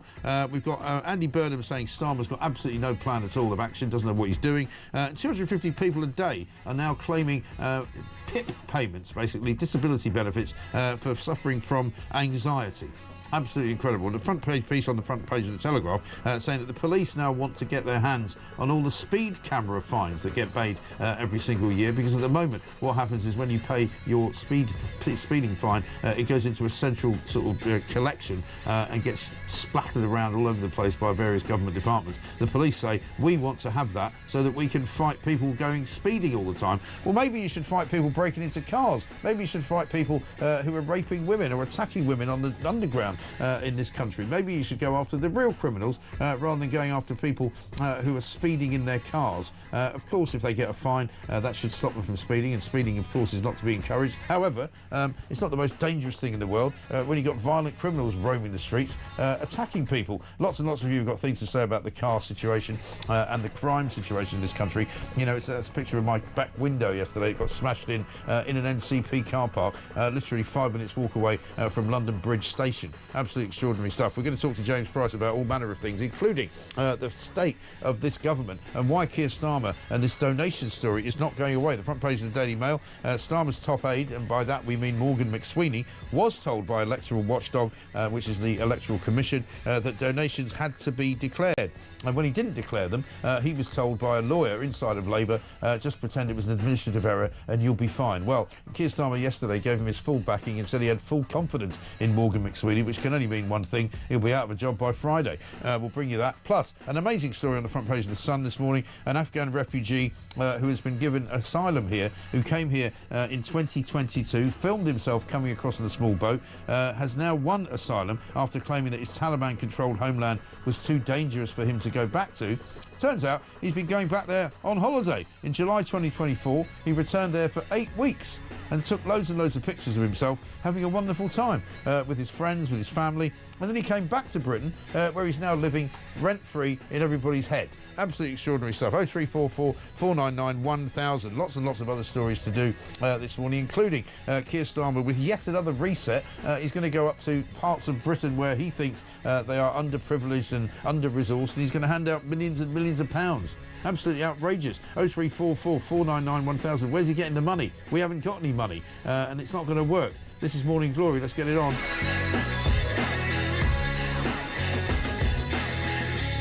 Lots and lots of you getting in touch about the problem with car theft and car vandalism. Pam says this: I'm so sorry to hear about your car. Surely the car park company should have CCTV and liability insurance where you could claim. Another great show. Well, apparently they don't have CCTV except for on the ground floor, and I don't believe they've got liability insurance. They've just got a sign up saying don't leave anything in your car. Thieves operate in this area, that kind of thing. Mike from Bryn Mawr says this morning: Mike, I recently came back from Crete. One restaurant I went to, I saw the owner had 2 mobile phones on charge in an open window. Anybody walking past could have them. I told him he couldn't do that in the UK. His response was, there's hardly any crime in this town. And yes, he heard how bad the UK has got. Well, that is the problem as well. How about this? Labour Party conference, says Darryl in Blackburn, will be lively. Not just Andy Burnham and all the sleaze Starmer has to navigate, but there's protest plan with the farmers. It should be very tasty. Well, I think it's going to be a bad weekend for Keir Starmer, and the big question is, will Morgan McSweeney actually last until the start of that conference in Liverpool on Sunday? Let's talk to... before we talk to James Price, let's get a quick voice note from Andy. Morning, Mike. Andy for Fareham here. A couple of months ago, my van got jumped in London in the early morning doing deliveries, and basically had about £4.5 worth of stuff nicked out of it, and nothing got done about it. I now refuse to go into central London because it's just a terrible, absolute cesspit. I hate it. I mean, that is a very true story. An awful lot of people have told me the same thing, that people just don't want to come into central London anymore, which is a terrible indictment on the state of the city. And all we get from Sadiq Khan is how great it is and how wonderful the diversity is and how superb it is as the capital of one of the greatest countries in the world. Well, not anymore, it's not. Let's see what James Price has to say. James, very good morning to you. Let's get it on, my friend. I can't wait to give Starmer and Sadiq and all the rest of these clowns around the country what for. Yeah, I know. And I'm listening. I don't normally sit here and make out that I've been a victim of crime, but I have been a victim of crime, and it's not like a big deal. I'm not complaining. I'm not kind of, yes, of course, there are sort of, what you might say, the kind of things that happen if you live in a city. I lived in New York. Occasionally I was a victim of crime. That's the back of my car as of yesterday. Somebody just basically put a brick through it and didn't actually really steal anything. So it's all a bit strange. But I'm sick to death of people on the left saying, oh, the thing is, the crime statistics say that actually it's less dangerous in London now than it was 20 years ago. Absolute and utter cobblers. Yeah, well, first of all, look, mate, I'm ever so sorry about this. It's traumatizing when these sorts of things happen, when chaos impedes into our ordered lives. One thing I'll disagree with you about: this doesn't need to be part and parcel of living in a city. This doesn't happen in Dubai. This doesn't happen in Singapore. Yeah. Those are 2 of the safest cities in the world, both of which learned how to be big cities based on the United Kingdom from the 1950s or so. Lee Kuan Yew, who's founding Prime Minister of Singapore, probably the greatest leader of the 20th century, certainly the second half of it. He came to university in England, and he came across an honesty box. You leave a little penny in there and you get a newspaper out of it. And he couldn't wrap his head around this. So hang on, so you leave a coin in there and do you take a penny? No one nicks the money. Yeah, of course. And he thought, what a marvellous, wonderful, amazing civilization that you have something like that. He goes back to Singapore and he recreates that. And now you can leave your phone and your wallet on a table in a restaurant as a placeholder, and no one will ever steal it. We don't have to put up with crime. We just have to arrest all the criminals. Yeah, absolutely right. Well, I was quite disturbed to hear Poppy Coburn's version of living in London as a young woman, saying that she said, just the other day there was some maniac on the tube shouting and screaming at people, and she painted a picture of life for her as a kind of day-by-day survival course. You know, you're kind of not sure what you're going to come across, that there are people in this country, and many of them might well be homegrown, but an awful lot of them are not homegrown, who have got schizophrenia, like the guy that attacked and murdered that horrible, that awful situation in America, the young Ukrainian woman, you know, where you've got people who literally shouldn't be on the streets of this country because they're not sane. Yeah, absolutely right. And when you see it through the eyes of young women, exactly as you say, you realise just what horrors we've wrought by letting these people into the country. You know, the nights are drawing in now, and my wife will be working a different route home to make sure that the amount of time she's got to walk around London in the evening in what should be a reasonably leafy, nice part of town is minimised. I've even done the same with Poppy, where I've, you know, if we've been in an social event, I've driven her home before, because, you know, people like young women like this are targets of this kind of stuff. And when you've got the migrants who are camping out in Calais, they're shown video footage now of young women on nights out saying, look, if you let us smuggle you into England, this is what you can get your hands on. And it's, you know, it's explicitly racialized even to get people over here. This is what we're getting. It's horrendous. And why are we surprised? These are cultures where women count as less than men in many cases in these sorts of third world countries, right, where they're not allowed to go outside, not allowed to speak, are forced to wear kind of coverings that the men would never be forced to wear. And yet when that happens in this country, we say that it's progress. Well, I say this is not progress, I say it's barbarism. Yeah, it really is. And of course, some people in recent times, and we're going to show you a little clip here of Boris Johnson, say that it goes all the way back to Boris Johnson and his kind of opening up of the borders after he became Prime Minister in 2019. He was on with Harry Cole last night on Harry Cole Saves the West. They're calling it the Boris Wave. 3.8 million people came in to the country, very much on his say-so. Have a look at what he says. Reform, Nigel Farage, are very much trying to put the legal migration debate on the table, and there are a lot of voters that look at, well, you know what I'm going to show you. I'm going to show you the graph. Here it is. The Boris Wave, as they're calling it. What do you say to the Boris Wave? I say, look at the fall in legal migration caused by that took place in my first year of government, and it went to the lowest level for 40 years, and that was because of COVID. And we then had, and those figures are wrong, by the way. Your graph is rubbish. They're not. This is non-EU. This is non-EU migration. We then had, and so okay. So who are you going to kick out? The Ukrainians? You want to kick out the Ukrainians? No. He made a pretty poor argument, actually, I have to say. I watched that show last night, and he's making out that it's the Ukrainians and the Hong Kongers that push the numbers up. Not true, because those are numbers without those two particular cohorts, right? But then he sort of made this argument that I got immigration down to an all-time low because of COVID. Well, he didn't really, because, you know, during COVID, I seem to remember the only people who could actually travel to Britain were people on the small boats, because they didn't stop coming, you know. And you have to say that Boris, because he's a libertarian, he believed that opening up the borders was a good thing, and it's turned out not to be a good thing. Yeah, I mean, I think it impugns the reasonably good name of libertarians. I think that what actually happened was, after he won that stonking majority, and I was a small part in that, and ran events for him, and would be up at 4:30 in the morning in the Great Grimsby Fish Market, picking out the most photogenic fish for him to pose with. And so I, you know, my hands are dipped in the blood of putting Boris into number 10 again.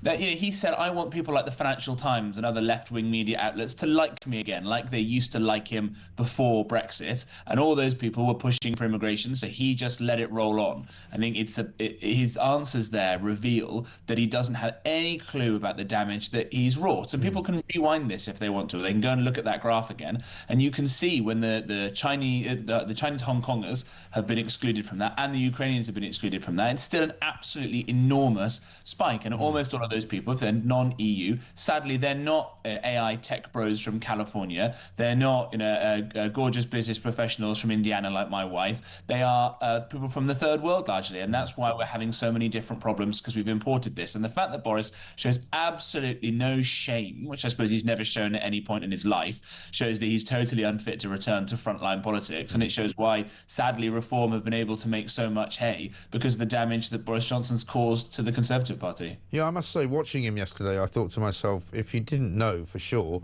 you now could be sure that he's never coming back, because he's kind of out of the picture now. He doesn't really get it.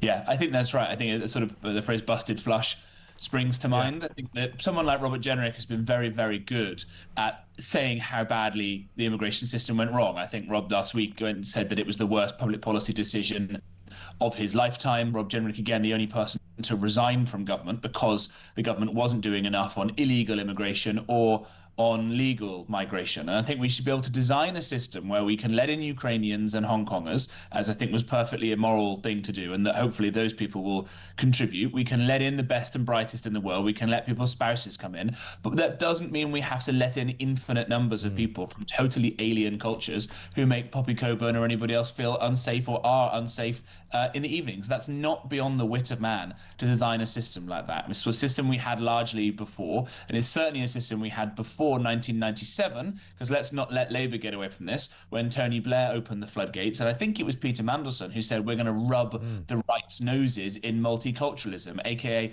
deliberate social engineering to change the country forever. Yeah, and they did a very good job of it, unfortunately. Talking of Labour, let's talk about what's on the front page of the Daily Mail today. This story that will not go away, and which I think is actually going to finish Starmer off in pretty, in his words, short order. Morgan McSweeney accused on the front page of the Mail today. They're calling it McSweeney Gate, and they've led the way on this. Starmer's top aide was told by electoral watchdog that donations had to be declared. This, of course, the £740,000 in donations that were paid to Labour Together, a think tank which was set up specifically to put Keir Starmer in control of Labour Party politics and to get him into the Downing Street number 10 slot. This stinks to high heaven, doesn't it? Yeah, absolutely it does. I mean, first of all, by the way, for those who are watching the live stream, every time I see a bloke in a suit with a backpack on, I think, come on, man, you're not going to school. Like, just carry a briefcase. It's not that bad. Maybe I'm Seriously, being a little bit No, shallow I hate rucksacks. I'm with you. I'm absolutely with you. Can't stand them. And particularly when people get on the tube and start swinging them around and you're going, would you mind? You know. Yeah, absolutely right. Maybe, you know, they might smash a car back window in or something like that. Well, indeed. But I think on the substance of this, look, Labour spent years and years with that, you know, my poo doesn't smell, holier than thou attitude. Their nose is in the air. Oh, we would never be corrupt like the Tories or like that Farage. We'd never do. We're the good people. You know, they did this, and we know it wasn't true. And my God, have they proven it? Not just this fairly stinky scandal that's coming now. What else have we had? The Home Office letting in all these other people. We've got the Homes Minister only giving herself more homes. We've had the Anti-Corruption Minister being corrupt. We've had the Transport Secretary get done for fraud. We've had, you know, God knows what are these scandals. I kind of lose track of all of them. Well, we've got the new Housing Minister, Steve Reed, who I think is doing the rounds this morning, who's sort of Mr. NIMBY in chief. You know, he's talking about, you know, spending loads of money to build 1.5 million homes. It turns out he's blocked the building of about 235 different housing projects in his own constituency.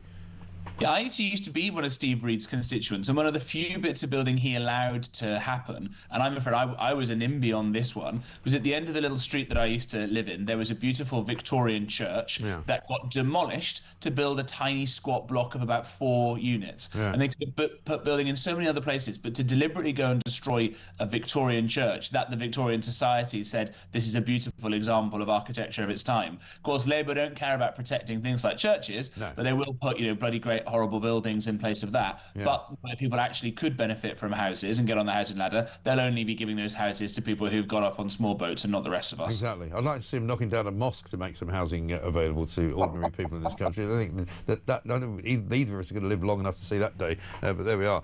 James, good to talk to you. Thank you very much indeed. James Price, former government advisor, with much advice for us. This one from Maureen in Stamford says, I would urge you, Mike, and all the other victims of any crime in London to please report it to the police. If nothing else, it will stop Sadiq Khan from hiding behind low crime figures. Please, everyone report every single incident. We have to let people know how shocking things have deteriorated in London. I was born and lived in London for 40 years. I don't even bother visiting now as I don't recognise it anymore and I don't feel safe. Have a great day. Isn't that terrible? What a shocking indictment. Let's get a voice note from Mark on eating ducks. Mark from Leeds. Just on the Swan thing, there was a video going around my local area in Leeds of a immigrant family that was seen cooking a duck at the side of Roundy Park. Just sat there as a family around a little bonfire cooking a duck. Disgusting. That's awful, isn't it? Your goose is cooked. Cooking a duck in the open air. I mean, you do see these videos from time to time, and you think, crikey, how is this even happening? What's going on? You know, we've got this a video that we've been playing from Turning Point, which is an RSPCA video originally, basically, showing people cooking something which is definitely not a chicken, in a huge pot, which looks a bit like a swan, which, of course, is illegal. 21 minutes past 7. Coming next, we talk to Lord Sean Bailey at London Assembly. We'll find out from him why Keir Starmer thinks it's a good idea to spend millions and millions of pounds of taxpayers' money to bribe people in red wall seats that maybe they might vote Labour.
Running at him, saying, "I'm going to kill you," repeatedly slashed at him with a bread knife. If you're watching, we've got the footage of it right now. It's on camera. It's not like there's a query whether he did it or not. He then got him to the ground, carried on kicking him on the ground and trying to slash him.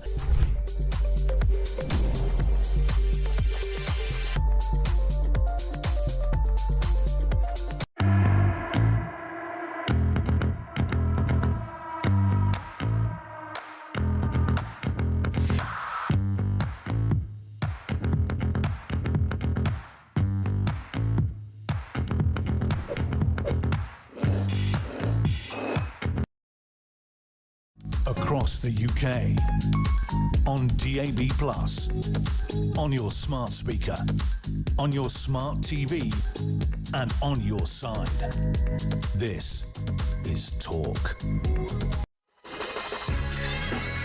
Welcome back to Morning Glory, 7:25. I'm Mike Graham with you all the way through, of course, until 10 o'clock. Coming up later on in the show, we'll be playing you some more from Harry Cole's interview with Boris Johnson, and we'll also be telling you a bit more about some of the things that are on lesser, smaller pages of the papers. Rachel Reeves must raise taxes, says the Institute of Directors.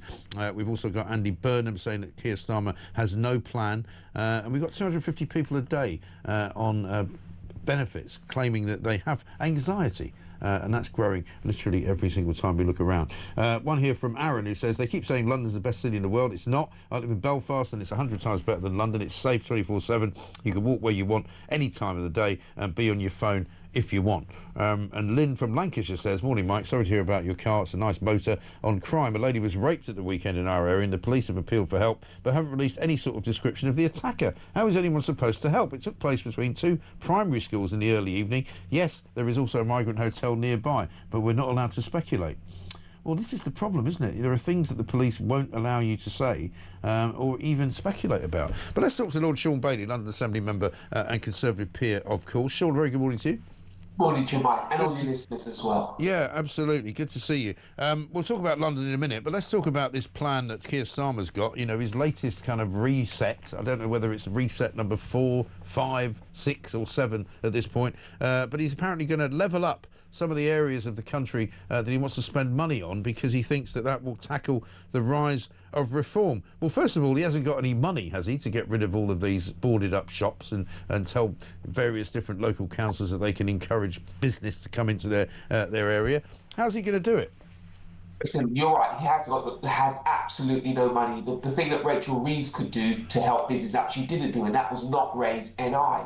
That's really killed the job prospects, particularly of young people. We have at least 50,000 less young people employed now than when she came in to be the Chancellor. And people point to the fact that it's because of the NI raises. Everything else she's done around boosting the economy simply hasn't worked. And to suggest that you're going to put money in particular places, I think will be a challenge, because the first thing, you have to find that money. And of course, the money, as always, will come out of our pockets. Yes. And there's a reason why an awful lot of high streets up and down the country have become sort of, you know, a bit vacuous and a bit empty. And partly it's due to the fact that local councils have somehow made people pay money to park there, so they don't bother going. They now go to supermarkets and they don't go anywhere near the high street. Also, business rates have gone up, and also just the general kind of, you know, atmosphere for business and running a business in this country is very, very difficult at the moment because of all the taxes that they're having to pay.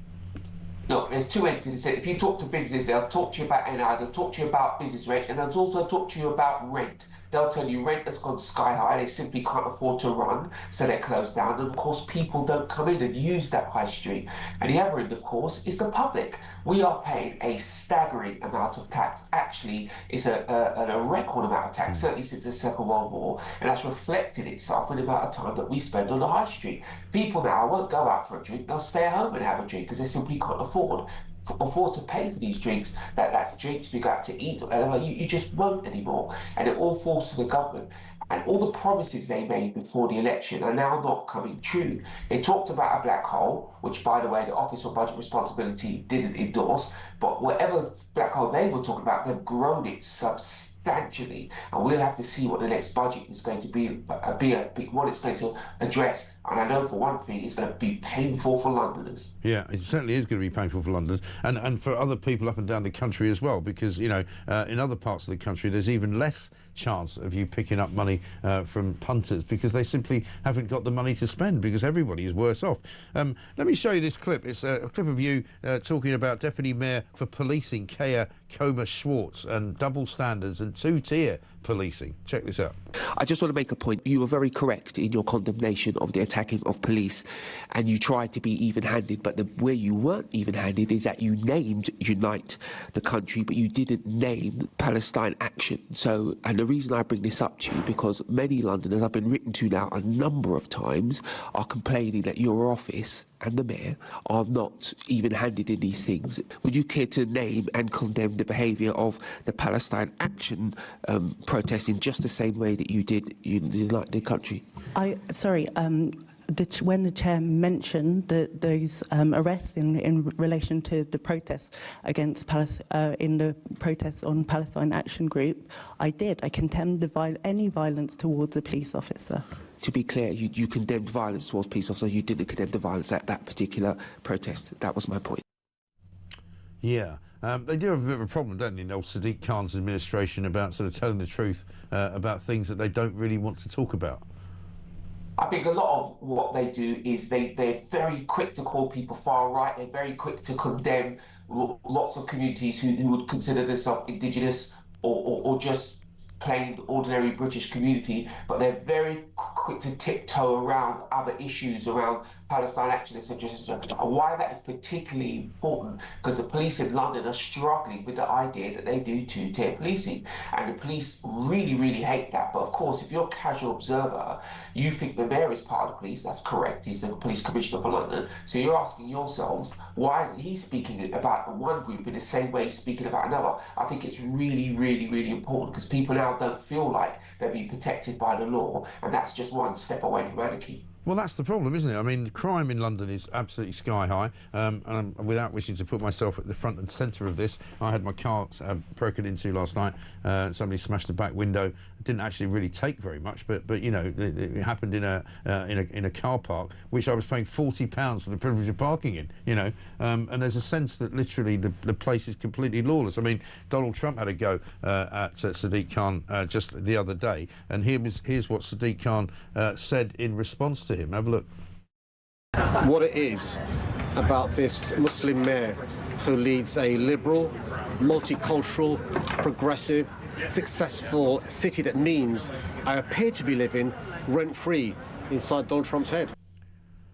I mean, he's obsessed with himself. He's obsessed with the fact that London's a multicultural city, but what he's not obsessed with is making it a safe city. Poppy Coburn was here with me, you'll know her from The Telegraph, saying that, you know, she's now more and more concerned about travelling on public transport, more and more concerned about walking around the city at night. You know, James Price was talking to me about his wife. She won't be walking around the city when it gets dark. You know, we are in a bad place in London, aren't we? Look, for certain communities, crime has never gone down. It's always been high. And there's certain crimes in London, rape being one of them, that are particularly high, that the police really do need to focus on. Violence against women and girls has been something the mayor's talked about a lot, but he hasn't been that effective in reducing. So yes, people are right to say that crime in London is high. There's particular crimes that we're managing to push down slightly, we're getting on top of, but generally, if you go back 5-10 years, even 15, London is significantly more dangerous now than it was then. And what's interesting is we had less police officers then. And I think one of the reasons why you'll hear me continually going about two-tier policing is I believe many police officers are afraid to do their job, because they know their political paymasters will not provide them with any cover if something happens. In fact, they often throw them under the bus. That's why you're beginning to see that feeling of lawlessness. I mean, if you look what happened around shoplifting, you know, unless you stole over £200, the police wouldn't even show up. So that basically made shoplifting semi-legal. Right. And lots of people took that to heart. And what it did is it pushed this idea that London is crimeless and you can do as you please because you won't be confronted by the police. That is something we're going to have to turn around. I personally now have sort of sidestepped Sadiq, and I go straight to the government because I'm in the law to say, what are you going to do about it? Because you've had a mayor traditionally ignored it, so we need the government to get on top of this. Yeah, absolutely right. Sean, really good to talk to you. Thanks very much indeed. Lord Sean Bailey there, London Assembly member and Conservative peer, of course, as well, talking about the state we are in. And there is an awful lot of lawlessness around. This one from Ermin says, good afternoon from Singapore, Mike. I can confirm James Price was telling the truth about Singapore and being able to leave your mobile phone or wallet on the table and reserve your seat in the Hauka bar. I did it about half an hour ago and was gone for just shy of 20 minutes ordering food. London under Sadiq Khan has fallen. And one from Stuart in Perthshire says, my older brother lived in Japan for a while in the 90s, Mike, and he said that when people left the keys in their mopeds on the street, and if you're in a bar, you could go to the gents leaving your wallet and keys on the bar, and they'd still be there when you came back. All it takes is respect for each other. Well, the trouble is, you know, we now live in a society, and it may well be because it's multicultural, where crime is absolutely at a premium. And crime has gone up and up and up. And in the time that I've lived here, and I'm talking about many, many decades, and so I won't take any lessons from any of these lefties who go, oh, it used to be a lot more dangerous in London. No, it bloody didn't, actually. And I'm telling you now that London is lawless. London, in parts of it, is completely and utterly ungovernable. And there are places where I would not send anybody to go on during an afternoon on a Saturday, never mind going there at night after dark. And that is a serious problem. It's Crime Wave Britain. That's what we're talking about this morning. Let's get a voice note from Scott on migrants eating fish. Morning, Mike. Great show as always. Scott here from Birmingham. Just regarding the migrants that are pinching the swans and eating the swans and the carp and everything else. I'm a carp angler, mate, and I can categorically tell you right now that they do eat the carp on the side of the bank. I've been to fisheries. I've watched them barbecue carp on the side of the bank. It absolutely boils my urine, mate.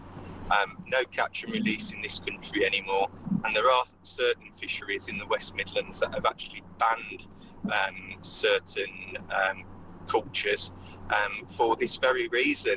And yeah, it's not looking good, mate. They even put nets in lakes as well to catch them. Anyway, great show as always. Keep up the good work, mate. Thank you.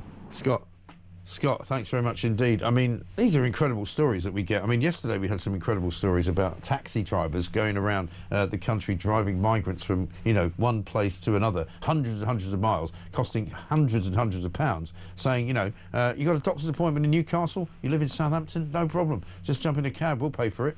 Now we're hearing stories today about migrants eating carp by the side of fishing lakes where they're supposed to be catching and releasing them back in. We're hearing stories of migrants cooking ducks by the side of the road. We're hearing stories of migrants cooking swans, you know, kidnapping swans from literally, you know, public parks, taking them home, murdering them, cooking them.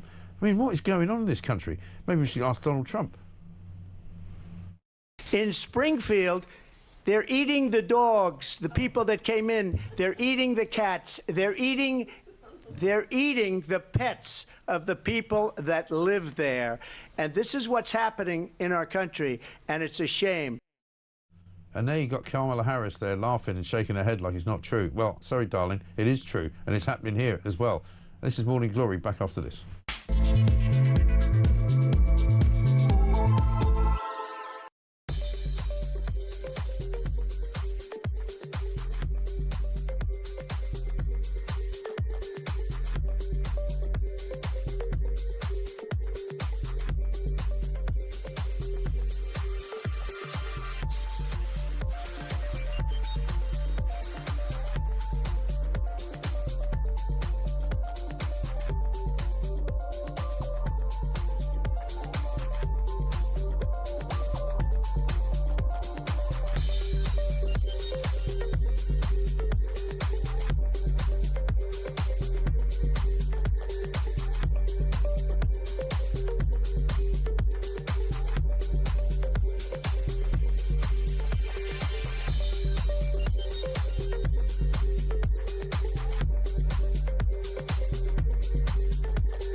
Across the UK, on DAB+, on your smart speaker, on your smart TV, and on your side. This is Talk.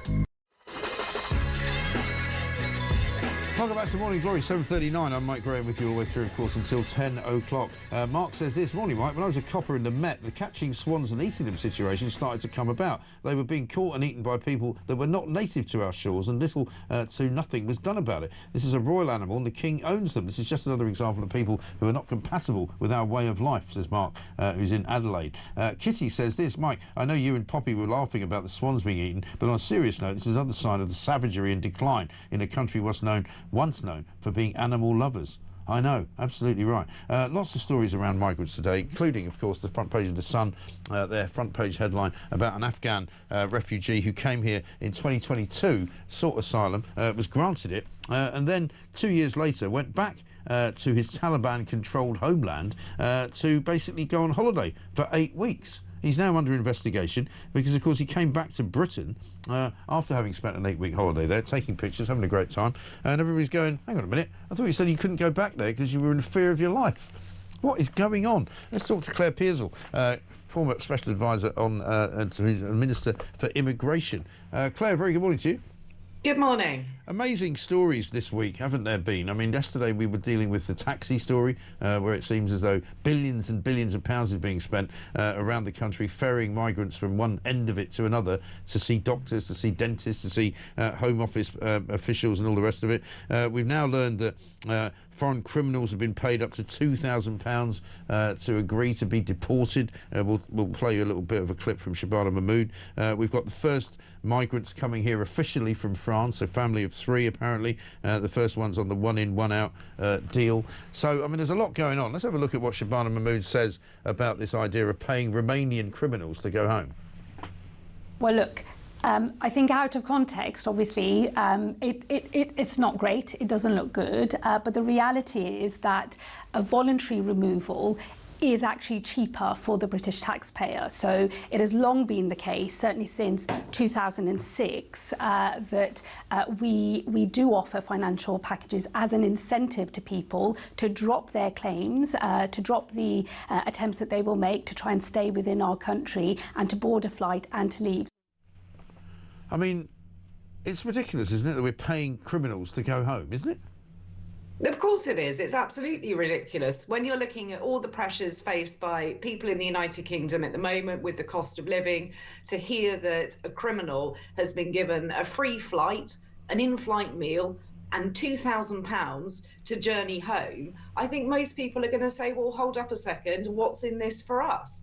Yes, it might well be cheaper than looking at somebody's asylum claim, but surely if they're a criminal, we want them out of our country. We don't need to pay them for that process. They get to wherever they're going, and of course they are free to live their lives with impunity. They're not detained upon arrival. They're free to go about and live their lives. So where is the justice? Where is the value for money for the taxpayer? And £2,000, let's just put this into context. A UK prisoner on release gets 76 quid and a travel permit. Yeah, right. And these are our own people. That's extraordinary, isn't it? Absolutely ridiculous. And when you look around at the way that the asylum system is working at the moment, and there's this story on the front page of The Sun today, Afghan refugee goes on holiday to Afghanistan. You know, what sort of, strictly kind of, regulations are being followed here? None, obviously. Well, clearly not in this instance. Now, I would fully support anybody that served along our armed forces in Afghanistan and were fleeing for their lives and being persecuted by the Taliban. I would welcome them to this country. But this appears to be the Afghan version of Judith Chalmers, because not only has he gone via Dubai back to Kabul, he's also visited Switzerland, Bulgaria, Paris. He's travelled around the UK. So he's clearly not short of cash. Right. His life obviously isn't in danger. So why are we funding him, and why have we decided that he has a legitimate claim? And we seem to have absolutely no kind of filter purposes, do we? We saw that story a couple of weeks ago of the Egyptian guy who came in 2023, I think it was, on a small boat, claiming that he was running from his life from Egypt. He couldn't be sent back to Egypt. Turned out he was actually an ISIS member and a terrorist, and he'd been convicted in Egypt of being a part of a bomb-making sort of factory, and that's why he had to leave the country. And so, I mean, at what point does anyone in the Home Office actually ask proper, rigorous questions that then get sort of investigated? Well, they should be asking those right from the start. When you're looking at asylum claims, you should be talking to the security services. You know, they're only one office down in the Home Office. You could ask them for any intelligence on an individual. You should be able to ask other countries as well. I know that's a little bit more difficult after Brexit, but it's not impossible to do so. But it does make you wonder why people aren't searching through social media records, for example. Yeah. It's very clear that they're posting on those. They have a phone, they have access to the internet. So it shouldn't be that difficult. And why, when we find out these pieces of information, why is it only then that we look at, should this person be in the country? We should be doing that right from the start before even granting leave to remain. Yeah. And talking of this new sort of one in, one out scheme, I hate calling it that because I know that's not really what it is, but we've now got the first arrivals from France, we're told, that came in, we don't know exactly when, but sometime in the last few days. We're told it's a family of 3. Again, the Home Office don't say where they're from, they don't say what criteria was used to sort of select them, they don't say, you know, where they're going to go, are they going to be put up in a hotel, are they going to go live with a family? You know, they don't seem to be very keen on giving out any information about these individuals.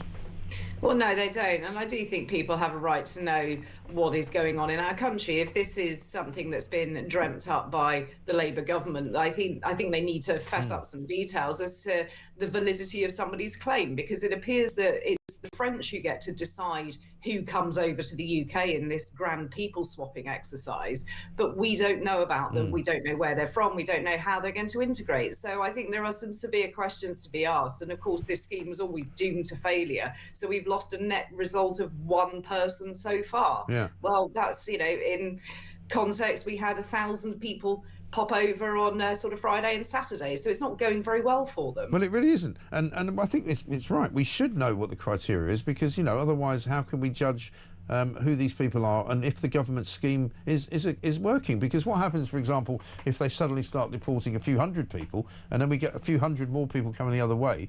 We certainly need to know who they are, don't we?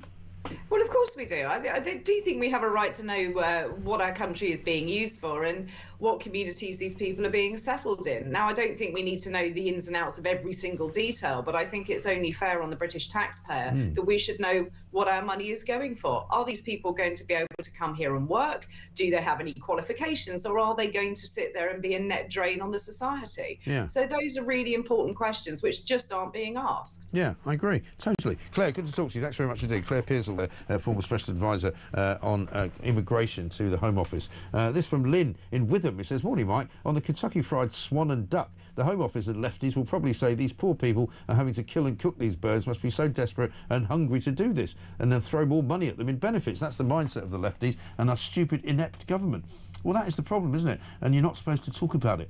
One here from Linda's. Morning, Mike. I'm sitting enjoying the morning sun in Crete. Lucky you. Friendly local, safe atmosphere and no migrants. Oh dear, I will miss Starmer's stupid, moronic, irrelevant speech next week. What a shame. It is such bliss to get away from it all. Yeah, I bet it is. Absolutely marvellous. Peter in Croydon says, Mike, Ray, your car. It's pure jealousy, mate. As for reporting a crime, I reported a hate crime to Herts Police committed by the brainless leader, Councillor Jeremy Hallmark of Hertsmere Council, for calling us flag-waving far-right extremists as criminals and nonces. What is wrong with these people? Well, actually, we've got that clip. Councillor Jeremy Hallmark, who I can't believe is still actually acting as a councillor for any party at all. I think he's a Labourite. Have a look at this. Also a bit disappointed that my question was diverted from the portfolio holder, but anyway, you've spoken about extremists. Do you accept that by constantly linking our national flag to extremism, as you did in the question, or the answer to the question, as well as many Labour MPs at the moment, that you run the risk of letting extremists define it instead of reclaiming it for the mainstream? Thank you, Councillor Rosehill. Councillor Newmark, please. Thank you for your question, Councillor Rosehill. And I'm sorry, but I'm not playing. I won't be taking lectures on our national flag and extremism from a councillor that has the audacity to speak in almost glowing terms in his question to this council about Operation Raise the Colours. Operation Raise the Colours. An organised and orchestrated attempt by a bunch of criminals, extremists, nonces, to hijack our national flag.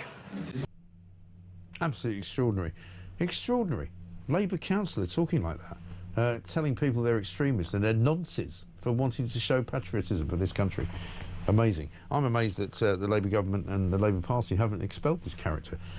This one from Margaret. Oh, sorry, actually, let me do this from Dominic. Sorry to hear about your car. I had my car stolen last year in Leeds and the police didn't even come. I tipped them off a couple of weeks before as my car was being cased the day after next doors was stolen. I gave the police a description and they treated me like a racist. And then they stole the car. Extraordinary. 7:49.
every British citizen, knowing that their tax money is being spent on paying murderers and rapists £2,000 to leave the country, will say, never mind it being a good look a bad look out of context. It's a bad look totally. If we're a nation that can't deport murderers and rapists, dangerous criminals, without giving them money, what kind of a nation are we? This is honestly an absolutely farcical story, and I'm actually surprised in that footage we weren't seeing them in a first-class lounge with their feet up and sort of air hostesses bringing them champagne. It's ridiculous.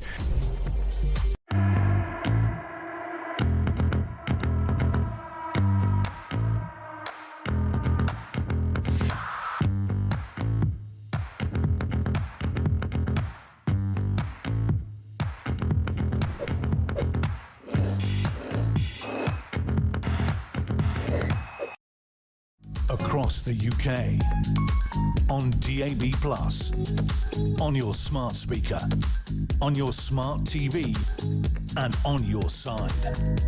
This is Talk.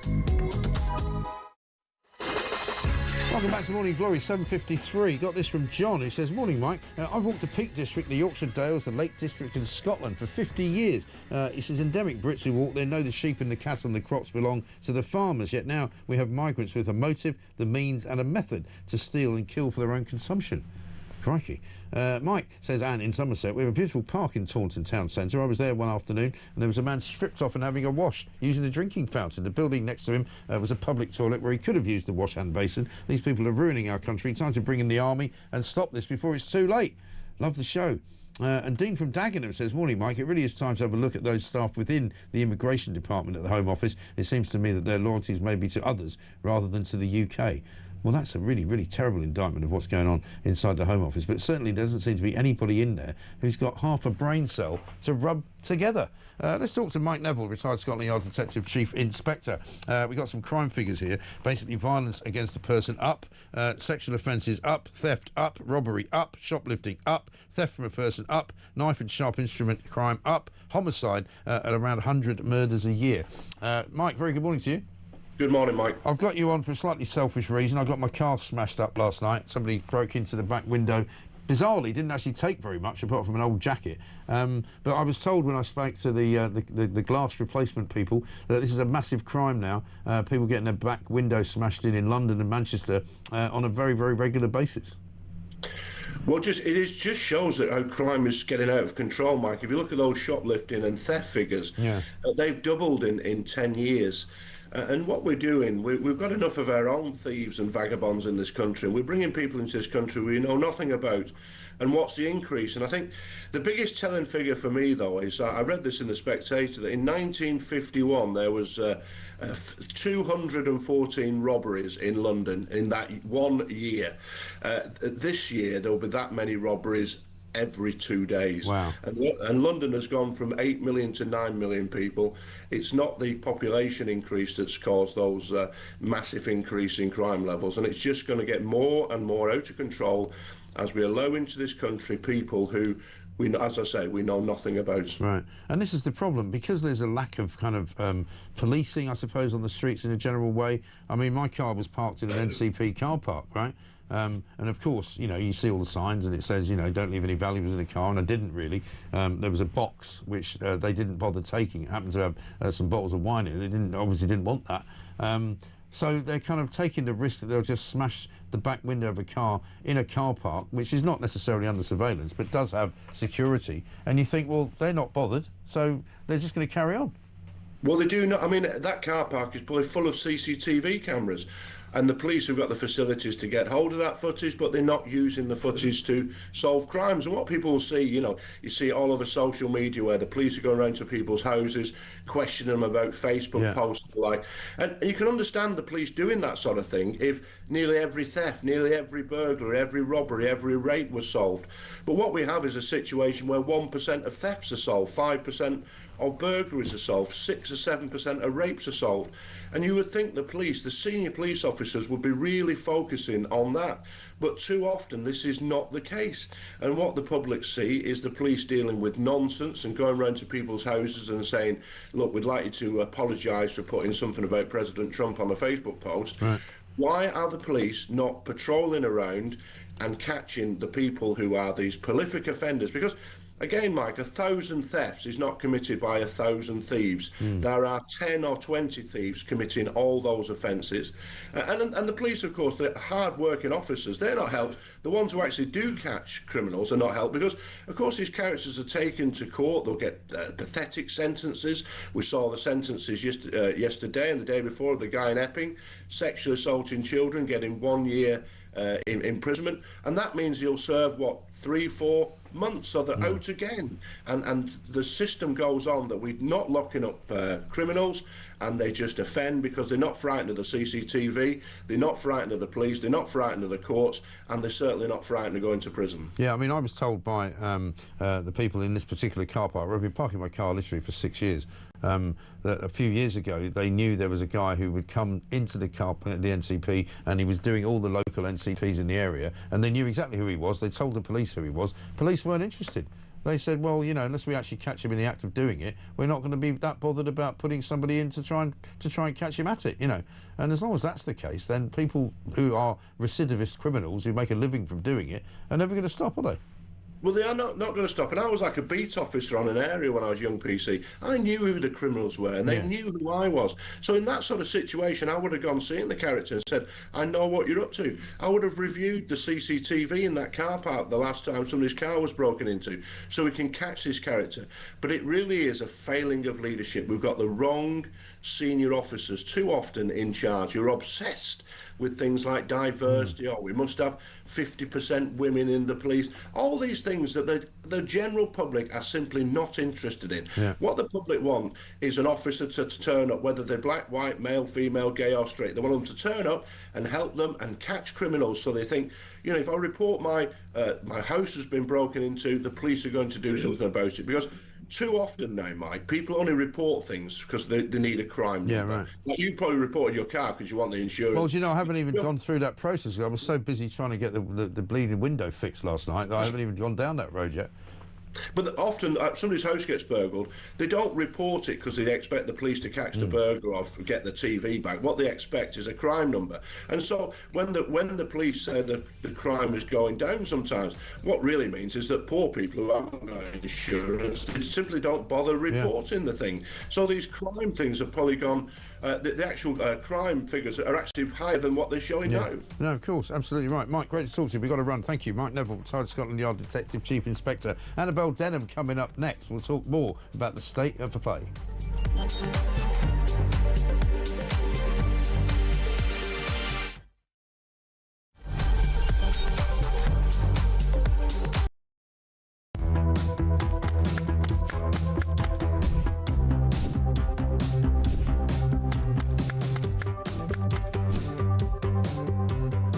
Is it transphobic to say only women have a cervix?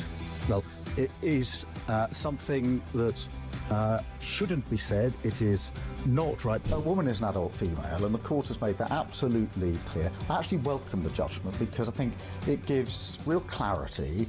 It allows those that have got to draw up guidance to be really clear about what that guidance should say.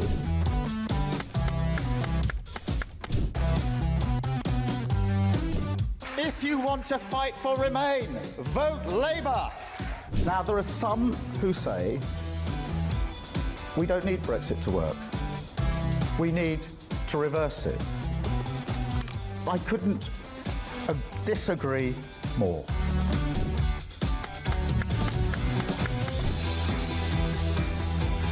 Day after day, there are new allegations of sleaze, of favours, of privileged access. And it's all very well the Prime Minister saying, well, say now, well, I'm paying for it. You've decided to repay £6,000 worth of gifts. Lord Ali is facing an investigation. I wonder how concerned you are that your biggest donor was not fully transparent. Are you saying you made a mistake? It was right for me to make those repayments. Thank you.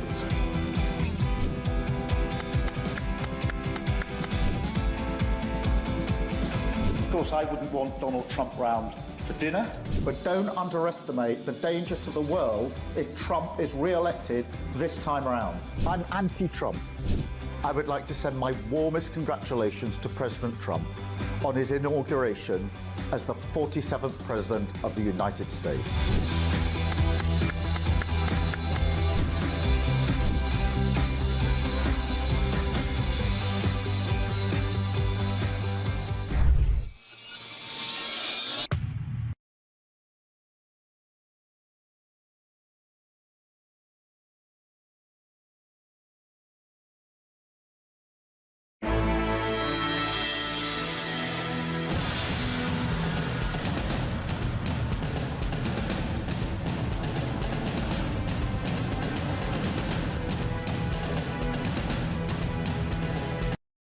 Across the UK, on DAB+, on your smart speaker, on your smart TV, and on your side. This is Talk.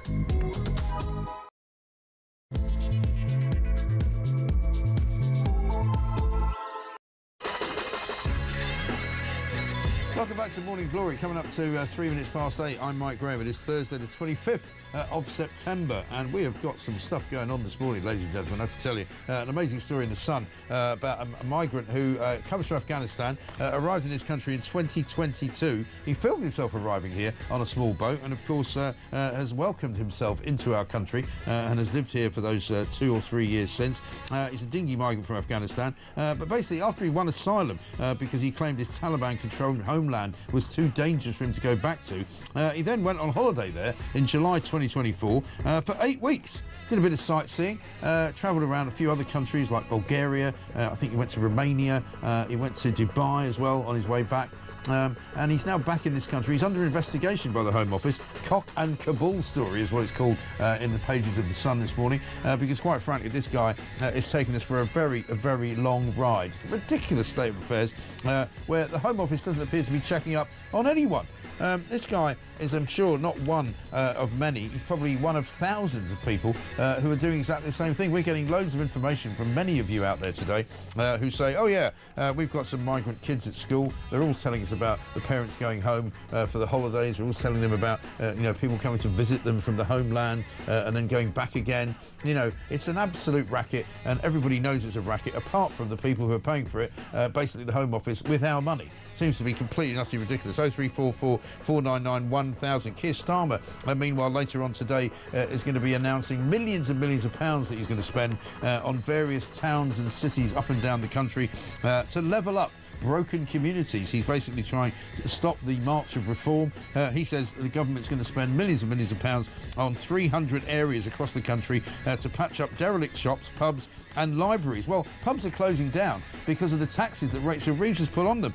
Libraries are closing down because local authorities don't have enough money because they're paying for so many migrants to stay in so many hotels that they haven't got any left. And as for derelict shops, that's because nobody's got any money to go and spend in those shops, and that's why they've closed down and there's nobody running them. How on earth is this going to work? How on earth is Keir Starmer going to find millions of pounds to prop up these communities, which is already ruined?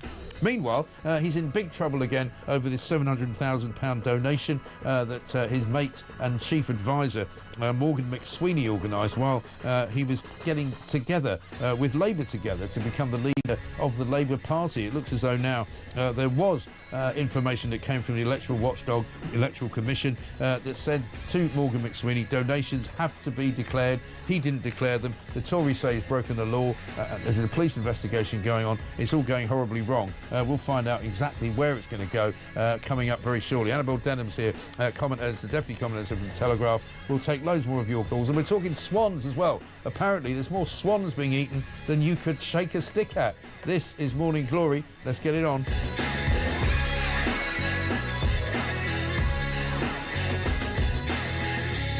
This from Steve as a voice note. Morning, Mike. This is Stephen Harts. You're talking about something that's quite close to my heart this morning, the countryside. I used to actually work as a part-time countryside ranger alongside my other job.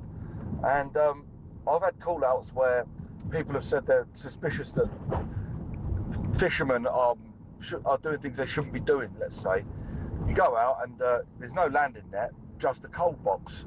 So they're basically stealing the carp out of the canals and out of the lakes to take home for dinner. And also, one time I did go out, there were a bunch of Romanian guys, and they were barbecuing the swan. next to this lake where they were doing their night fishing. They were barbecuing a swan, feathers everywhere and all the rest of it. And I said, you're not allowed to do that, mate. And he's like, no, it's very good, it's very good. Have a try.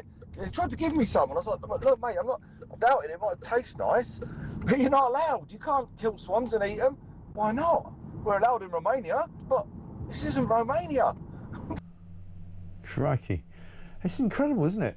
The stuff that we find out about on this show is really remarkable. This is from Rich in St Helens, who says, with everything that's going on with the migrants, and then to top it all off, they're catching, murdering our wildlife, which are protected. Why hasn't our monarch stepped in? Because after all said and done, this is his land, it's his wildlife. Absolutely extraordinary stuff. Let's talk to Annabel Denham. It was enough to say yesterday that we found out this story about moving migrants around the country in taxis, costing millions and millions and millions of pounds to local authorities. We now today find out that we've got at least one migrant who's gone home to Afghanistan for an 8-week holiday after claiming that it was too dangerous for him there because of the Taliban. Today, we've got more and more of you telling us about migrants fishing for carp and eating them instead of throwing them back. We've got swans being kidnapped from literally, wildlife parks and being barbecued on the streets. People cooking ducks outside their houses. I mean, what's going on? Annabel, very good morning to you. Good morning, Mike. I mean, I'm sort of got a slightly wry smile on my face, but it's not an amusing matter, this, It seems as though there's more and more of this going on, and we're only just finding out about it now. I think that's right. I think that, unfortunately, the entire system has allowed us to descend into some form of lawlessness. It isn't just the fact that you've got people coming over here illegally, packing themselves into these filthy dinghies and paying people smugglers to get them here, but rather, it's the behaviour of some of those, of a small minority of those asylum seekers or those claiming asylum, once they actually arrive in Britain and not adhering to the laws to which the rest of us need to abide. I think people will be aghast to discover that the government is spending billions of pounds flying Afghans to Britain to protect them from the Taliban, and often putting them up in new flats or in hotels and finding places to house them when we actually have a housing crisis, only for some of those asylum seekers to promptly book flights back to Afghanistan for their holidays. We're supposed to have a system here, Mike, where we are helping shelter people from persecution, or they're fleeing war-torn countries. Well, how can they possibly lay claim to that if they're deciding that they're going to go back and visit their relatives and their friends and indeed holiday there? They can't really have a genuine fear for their own lives in those circumstances. But ultimately, the entire system is completely broken. It needs to be radically overhauled. We have to create a credible deterrent. We have to stop people from wanting to make the perilous journey from northern France to Britain. But I think it's extremely unlikely that that's going to happen under this Labour government. And even if you put quite a lot of faith in Shababa Mahmood, who most people believe to be a competent minister, even if you believe this was something that Keir Starmer wanted, how on earth is he going to get it past his backbenchers? Yeah, well, that's the problem. He doesn't have the power to get anything past his own party, does he? I mean, he's going into conference, Keir Starmer, this weekend in Liverpool, possibly minus his chief advisor, Morgan McSweeney, who's coming under increasing pressure possibly to leave his job as a result of this, electoral commission scandal, and £749,000 it appears to have been unrelated and unannounced, by the way, for them collecting it. And he's got sort of attacks coming from every single area that he looks at. He's got Lucy Powell, who seems to want to be the deputy leader of the party, who he fired only a couple of weeks ago. He's got sort of economic policy completely and utterly collapsing around him. He's got, inflation going to be higher than any other G7 country. I mean, the list of woes goes on and on, doesn't it?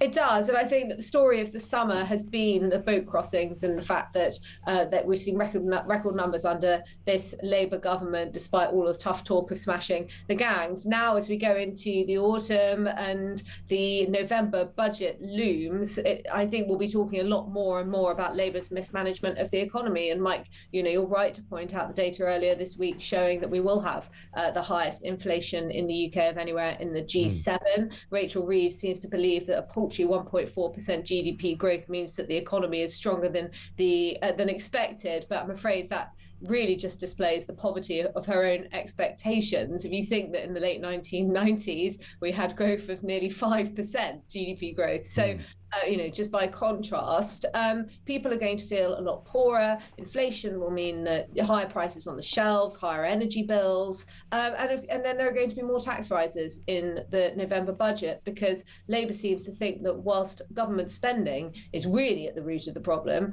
the solution must be to clobber us all more and steal more of our earnings.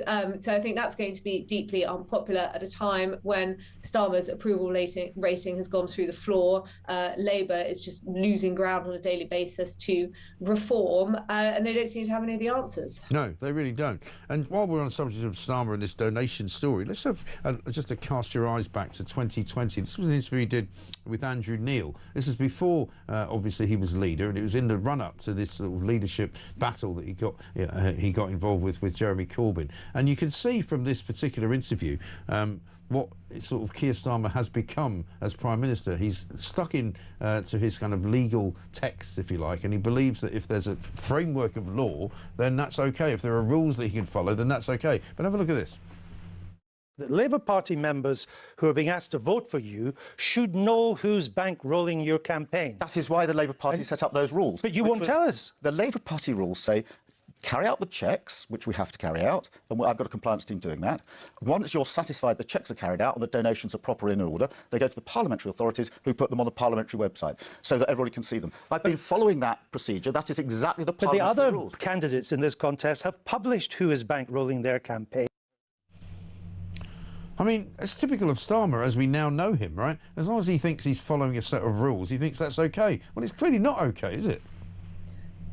No, I don't think it is okay. I mean, Labour Together appears to have been acting as a campaign organisation for the now Prime Minister, but without promptly declaring the financial backing that it was receiving to provide polling and various other services. And we're now being told that this was down to human error and administrative oversight. Well, can you imagine, Mike, if the Conservative Party tried to pull that line, how Keir Starmer and Labour would respond? But email exchanges do seem to suggest that there has been a deliberate attempt to potentially to mislead the Electoral Commission. The sums involved are obviously vast, and the real problem is, that when Keir Starmer came into power, he did so sanctimoniously, promising that he would clean up politics. It would be an end to the sleaze that we'd seen under the Conservative governments, previous Conservative administrations. And then very soon thereafter, we had Donorgate with stories about free clothes and subsidised travel and Taylor Swift tickets and so on and so forth. And he's had to sack various of his ministers. MPs have been forced to resign for their, personal failings and various unedifying behaviours. And people can't stand the hypocrisy of it. And, we talked about growth earlier. Well, they also promised growth and they promised an end to the chaos. But British public haven't been given any of this, and they're absolutely fed up. We talk about the Uni Party, and I think that many members of the British public feel the same sense of despair after a year of Keir Starmer that they did in the dying days of Rishi Sunak. They do. And Boris Johnson made an appearance here yesterday. He's doing an interview with Harry Cole on Harry Cole Saves the West, his new show, which is based largely over in America. But have a look at this and tell me what you think. This is Boris on the Boris wave of immigration. 3.8 million people that came to this country following Brexit and his prime ministership. Reform, Nigel Farage, are very much trying to put the legal migration debate on the table, and there are a lot of voters that look at, well, you know what I'm going to show you. I'm going to show you the graph. Here it is. The Boris wave, as they're calling it. What do you say to the Boris wave? I say, look at the fall in legal migration caused by that took place in my first year of government, and it went to the lowest level for 40 years, and that was because of COVID. And we then had, and those figures are wrong, by the way. Your graph is rubbish. They're not. This is non-EU. This is non-EU migration. We then had, and so okay. So who are you going to kick out? The Ukrainians? You want to kick out the Ukrainians? No. And he's being slightly disingenuous there, because actually the Ukrainians and the people coming from Hong Kong are not on that graph. They are completely separate from that graph, and that's about people coming to the British Isles, basically from non-EU countries. And there's no doubt that Boris Johnson, when he was Prime Minister, very much encouraged that.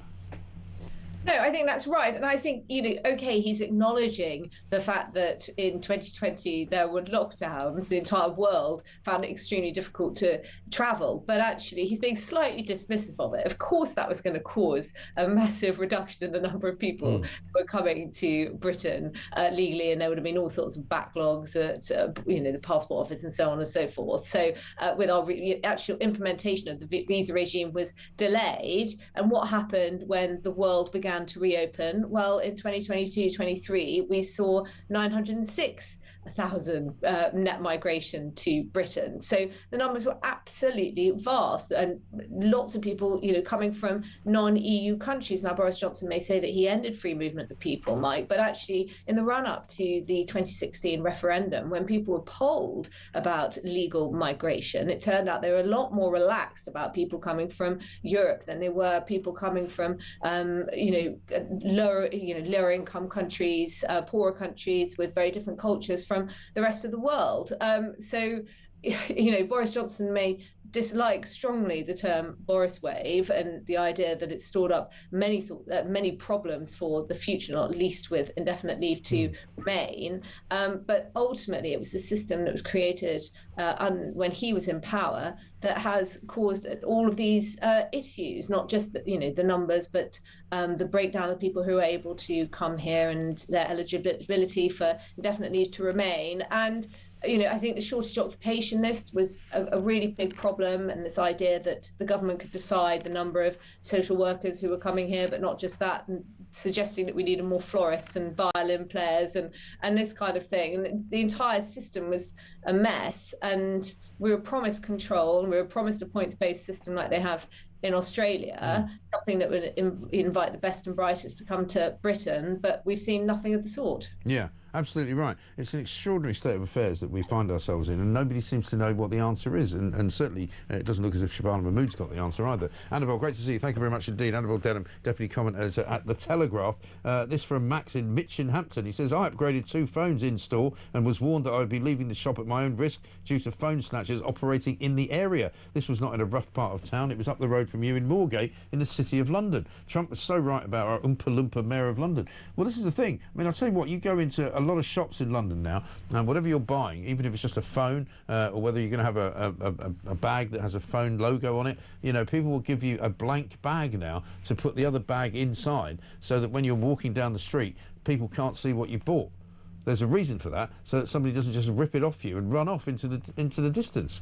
It's quite extraordinary. Let's get a voice note from Matt. Mike, Matt in Brighton here. Now, can we please stop calling it one in, one out? Because it's not what it is. It's the same number that are in, so there is no out. It's just in, right?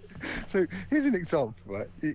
You're at home in your garden. You've got an outside toilet in your garden, and this Eritrean lad walks into your garden, goes in the toilet, and you remove him from the toilet and get rid of him.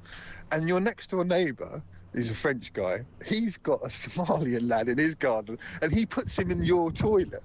And someone says to you, how many people are in your toilet? You go, well, there's one guy in there. You wouldn't start going down this convoluted route that, there was one, then there wasn't one, then there was one, he was replaced. It's just in. There's one guy in the toilet. And the analogy works well, because we are now just one big bloody toilet. It does work well. I think I get your point, Matt, and you're absolutely right. It shouldn't be called one in, one out, and every time I say it, I don't want to say it, but it's because that's what it's become known as, because this is what the Labour government are doing. They're coming up with slogans, they're coming up with kind of, phrases that they want you to say, because the more you say it, the more you start to believe it. But of course, not here at Talk, because we're not that stupid. We know it's not one in, one out. We know that it's basically loads in and hardly anyone out. And if they do go out, they get replaced and more people come in. So, but it's a bit lengthy, that. It's a bit sort of a mouthful, isn't it? So we don't say it. So we call it one in, one out, but we know it's not one in, one out. Maybe we should call it not one in, one out. Maybe that would be easier. Jacob in Reading says this: I'm an angler. Some of our best fisheries have installed cameras and high fences around the actual complexes to stop thousands of pounds of carp being stolen for the table by immigrants. You can see many videos of these people getting caught on YouTube. It's out of control. Find out some of the best fisheries in the country at Larford, Tunnel Barn, Gold Valley, and call them. The fishery owners will confirm all of it. Well, I'm sure we will. I think that might be something we should do because this is clearly a massive problem. Absolutely massive problem. Stuart says, Khan keeps going on about London being successful. Well, in that case, why does he keep running out of money and keep having to go cap in hand to the government? Well, I'll tell you why. Because Sadiq Khan wastes most of the money he gets from central government on his own staff. He wastes loads of it on transport for London. They've got hundreds of people working there, loads of them on six-figure salaries. They've got a massive, massive drain on resources because they've got more and more civil servants working for London now than there ever were. I think Sadiq Khan's got about 65 people working in his own PR department. That's where all the money goes. He hasn't built any houses. Nobody knows why. He said he was going to, but he hasn't. The policing of the country is as bad as it is anywhere in London because there's not enough police to go around. There's simply not enough money to pay for the things that people in London actually properly need. And that is the problem. 0344 499 1000. This from Margaret, who says from Birmingham. Morning, Mike. I think Morgan McSweeney will resign on Friday. It will happen during your show, guaranteed. Labour together, not for long. Well, let's see. I mean, people don't resign quite as much in this show as they used to in my mid-morning show, but I'm not going to disagree with you. I think he might well be out of a job before the weekend, before Labour Party conference. This is Talk.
Every economy in the world is moving towards renewable energy. China itself is the fastest growing renewable generation producer.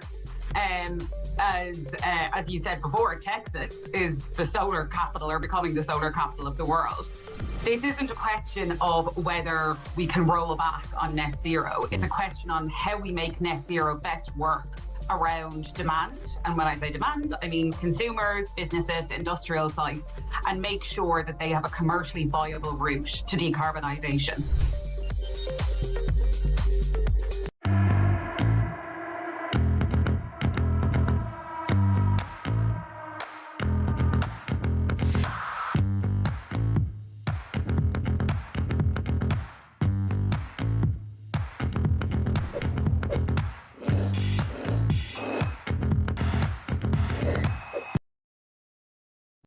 across the UK.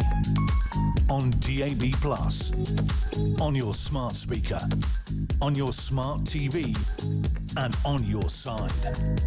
This is Talk. Welcome back to Morning Glory, coming up to very nearly 27 minutes past 8. Lots and lots of you getting in touch this morning. So many stories coming through. Mike says, Susan, I feel so sad that our capital city now has the rep of a cesspit. I've lived in the countryside my whole life and would love to see our national treasures once more, but I'm too scared because of what goes on there. What a terrible reflection. Absolutely right. Sorry to hear about your car, says Simon. Anyway, abandon London and get yourself up to the northeast. It's still relatively normal up here. You can swap your wine for some brown ale.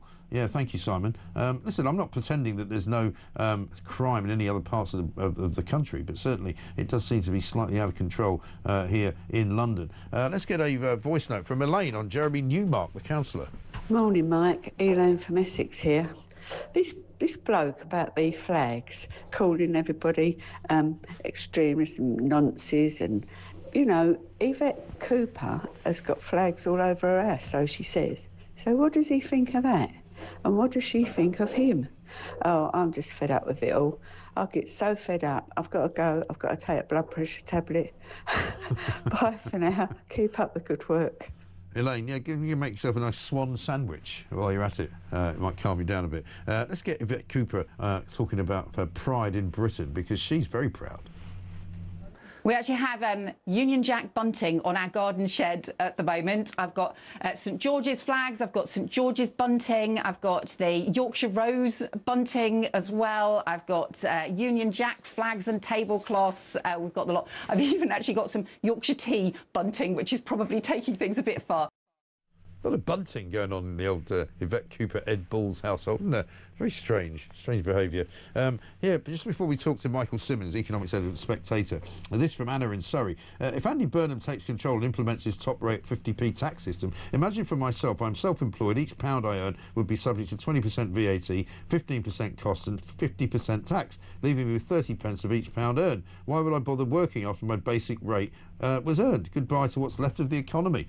Well, the economy is not in a very good place. We learned yesterday that the OECD are projecting that inflation in the UK will be at an all-time high in the G7 very, very shortly. We've been told that unemployment is going to reach a 5-year high. Growth is at pretty much zero. Michael Simmons has written a piece in The Spectator and says Rachel Reeves has only ugly choices, which I think is about right. Michael, very good morning to you. Good morning. It's a pretty bad time to be Chancellor of the Exchequer, I guess you might say. There doesn't appear to be any way out for her, does there? There's nothing that she can do which is going to be good news for anyone. Yeah, well, look, this is the problem, because the only solution to the economic and fiscal crisis that we find ourselves in, which, you know, to reiterate, is just the simple fact that we spend far too much, is to cut the size of the state. But we saw with the winter fuel, we saw with the benefits reductions, that Labour MPs are just not going to tolerate that, which means the Chancellor's only other option, because she can't just ignore this whole, her only option is to raise taxes. But raising taxes just, you know, dampens the economy. She wants to target specific groups. If she targets pensioners, then pensioners are up in arms. If she targets business are up in arms. So she really has no, you know, there's no easy win for her coming into this budget. No, there really isn't. And the worrying thing for an awful lot of people who've got brains is that she seems to be increasingly taking recommendations from the Resolution Foundation and or people that have worked there at one time or another, like Torsten Bell. Yeah, well, I think the Resolution Foundation, which is obviously a left-wing think tank, it's really, pains me to say, but it's really worth looking at their output right now because of that fact that Torsten Bell has been tasked with finding her these revenue raisers. He's been tasked with going, you know, we don't want to look at income tax, allegedly. We don't want to look at VAT. So where can I find the 20, 30 billion that the Chancellor has tasked me with finding? So when the Resolution Foundation puts out a suggestion, like the one they have this week, that we should put income tax up and national insurance down to shift the burden away from workers and on to pensioners, it means it's a suggestion that might be quite likely, because presumably he's in line with his former organisation. inflation. Well, that's right. And the other problem is when they say, look, we can't really cut anything in the public sector, we can't really find any savings there, you know, they're being slightly disingenuous. I mean, we've found over just in the last couple of days incredible amounts of money being spent, not just on migrant hotels, but, for example, on things like taxis for migrants. You know, millions and millions of pounds being racked up by individual taxi companies, which presumably people like Serco and other kind of private contractors are putting into the main bill that they charge the government. You know, Serco and various other, I think Clean Springs is another company that are housing migrants. They're charging billions and billions of pounds to the government on an annual basis. You know, I mean, surely to heavens, there must be some savings that can be got there. Well, but this is the problem, right? Because as you highlight, there are tons and tons and millions of government wastage, you know, on these taxis, on things that get spent on the government credit cards. But the problem is, even if you got rid of all of that, which you should do, there's a moral argument for the state should not be wasting any of our money. Yeah. Even if you got rid of all of that, you still wouldn't fill the hole. And the only way you're going to get Britain's sort of books balancing is if you look at the welfare state. You know, we're about to be spending £100 billion on benefits for sickness, but we also spend hundreds of billion pounds on things like the state pension. And I think, unfortunately, that whichever Chancellor is unlucky enough to be living in number 11 when the bond market finally, you know, goes kaput, is going to have to seriously slash one of those two things. Yes. And, I mean, do you see the bond market going kaput at some point in reality in the near term? Well, this is the thing that's really hard to predict. I mean, if you look at the longer dated gilts, those 30-year ones, those have been surging in the last few months, and that suggests that markets think that it's not immediate that the crisis is going to come. So this is not going to be this is not going to have to happen at this budget, but in the next few years, it's looking to me increasingly inevitable. But if you were able to predict, you know, at which budget or at which year the crisis is going to come, I think you could probably make yourself quite rich. Yes, that would be nice, but you know, unfortunately, if we did make ourselves quite rich, she'd probably tax you up the wazoo and get at least half of it to keep. And as far as recommendations from sort of larger bodies, I mean, I see there's another one this morning, this one from the Institute of Directors, kind of saying that Rachel Reeves must increase income tax. I mean, why do these organisations like the CBI, like the Institute of Directors and various other, you know, even I think the Institute of Small Business and all of that, why do they keep urging her to put taxes up? Because people don't want that. Yeah, well, this is the thing. The argument goes that if you are, as I outlined, she's not able to cut spending really because her backbenchers just will not allow it. Yeah. So then if you are going to put up taxes, the argument is that it's better to put up taxes across a broad base, and if you do it on income tax, you do it on everyone rather than going for these niche taxes that just hit employers or just hit pensioners or whatever. That's the argument anyway, and it does raise a lot more money. I think politically as well, there might even be some sense in it. Obviously, she'd be in personal trouble because she's promised multiple times that she's not going to do that. But if Labour were to do it now, there's a small world where the economy gets a bit back on track just because the fiscal hole is less of a problem. They take a hit for it now because, as you say, no one wants their taxes to be put up. But in a couple of years' time, they're in a slightly better position and they're allowed to start, you know, spending money again. But I think that's just if you were looking for a positive spin on it. Yeah, absolutely. It's going to be very, very tricky. Nasty few months coming up. Michael, good to talk to you. Thank you very much indeed. Michael Simmons there, economics editor at The Spectator. Just on the subject of the migrant from Afghanistan who suddenly seemed to find that it wasn't too dangerous to go home for a bit of a holiday for 8 weeks in 2024, despite the fact that he gained asylum in this country by saying he couldn't go back to Afghanistan because the Taliban would kill him. Dave says this, morning Mike, with reference to this migrant who jetted back to Afghanistan, how did he get through passport control when his passport is probably at the bottom of the channel? Dave's in Hull. Susan from Essex says, Mike, loving the show, sorry about your car. How does this Afghan afford to go on holiday back to Afghanistan? Are we paying for that too? Keep up the great work. And Pete in Nottinghamshire, I just wanted to know where this Afghan migrant got his new passport to travel to Afghanistan from. Yeah, I mean, has he got a British passport? Is he using an Afghan passport? How is he going back to a place where he says they want to kill him without being killed? Incredible. Keith in Hertford says this, how did the Afghan Taliban migrant afford the holiday for 8 weeks? I'm a 66-year-old holding down 2 part-time jobs, had to really think about how to afford to take my grandson to Leeds University from Hertford. Well, these people seem to have loads of money. It's extraordinary, isn't it? Absolutely bleeding ridiculous. Coming up, we're going to speak to Paul Harris from the Jewish Telegraph and asking him about Home Office challenging a ruling allowing Palestine Action to appeal the ban on their existence. This is Talk. A quick voice note from Paul. Hello, Mike. It's Paul from Broadway here. Just wanted to let you know about a friend of mine who has a fruit farm just on the Vale of Evesham, and he had to close his strawberry fields down because the certain communities coming out of Birmingham en masse with their families would literally fill their trousers up with the strawberries so that they could sell them in their shops in Birmingham. He had to shut his business down because of it. That's amazing. So you'd have an ordinary business where you'd go, and again, in a sort of honour system, you go and pick strawberries, which is quite a nice thing to do. I used to do it when my kids were younger. You go and pick some strawberries, take them home, have some strawberries and cream, very nice. But unfortunately, you've got now these people coming in from Birmingham, as he says, literally just stealing loads and loads of strawberries, punnet by punnet by punnet, sticking them down their trousers and selling them without paying for them. What's going wrong with this country? I think we all know the answers to that, don't we? 8:37.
Across the UK, on DAB+, on your smart speaker, on your smart TV, and on your side. This is Talk. Yeah.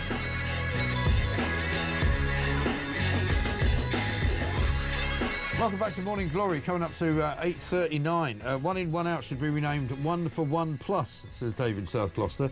David Manchester says, Mike, the one out, one in scheme, which resulted in 3 coming from France. The question is it 1 legal plus dependents or 3 approved legals? It's a good question. I don't know the answers to that. We still don't know exactly who they are. A great friend Linda in Stalybridge says, if Sweeney gets sacked, they will still employ him somewhere within the system, just like they did with Jonathan Ashworth after he lost his seat.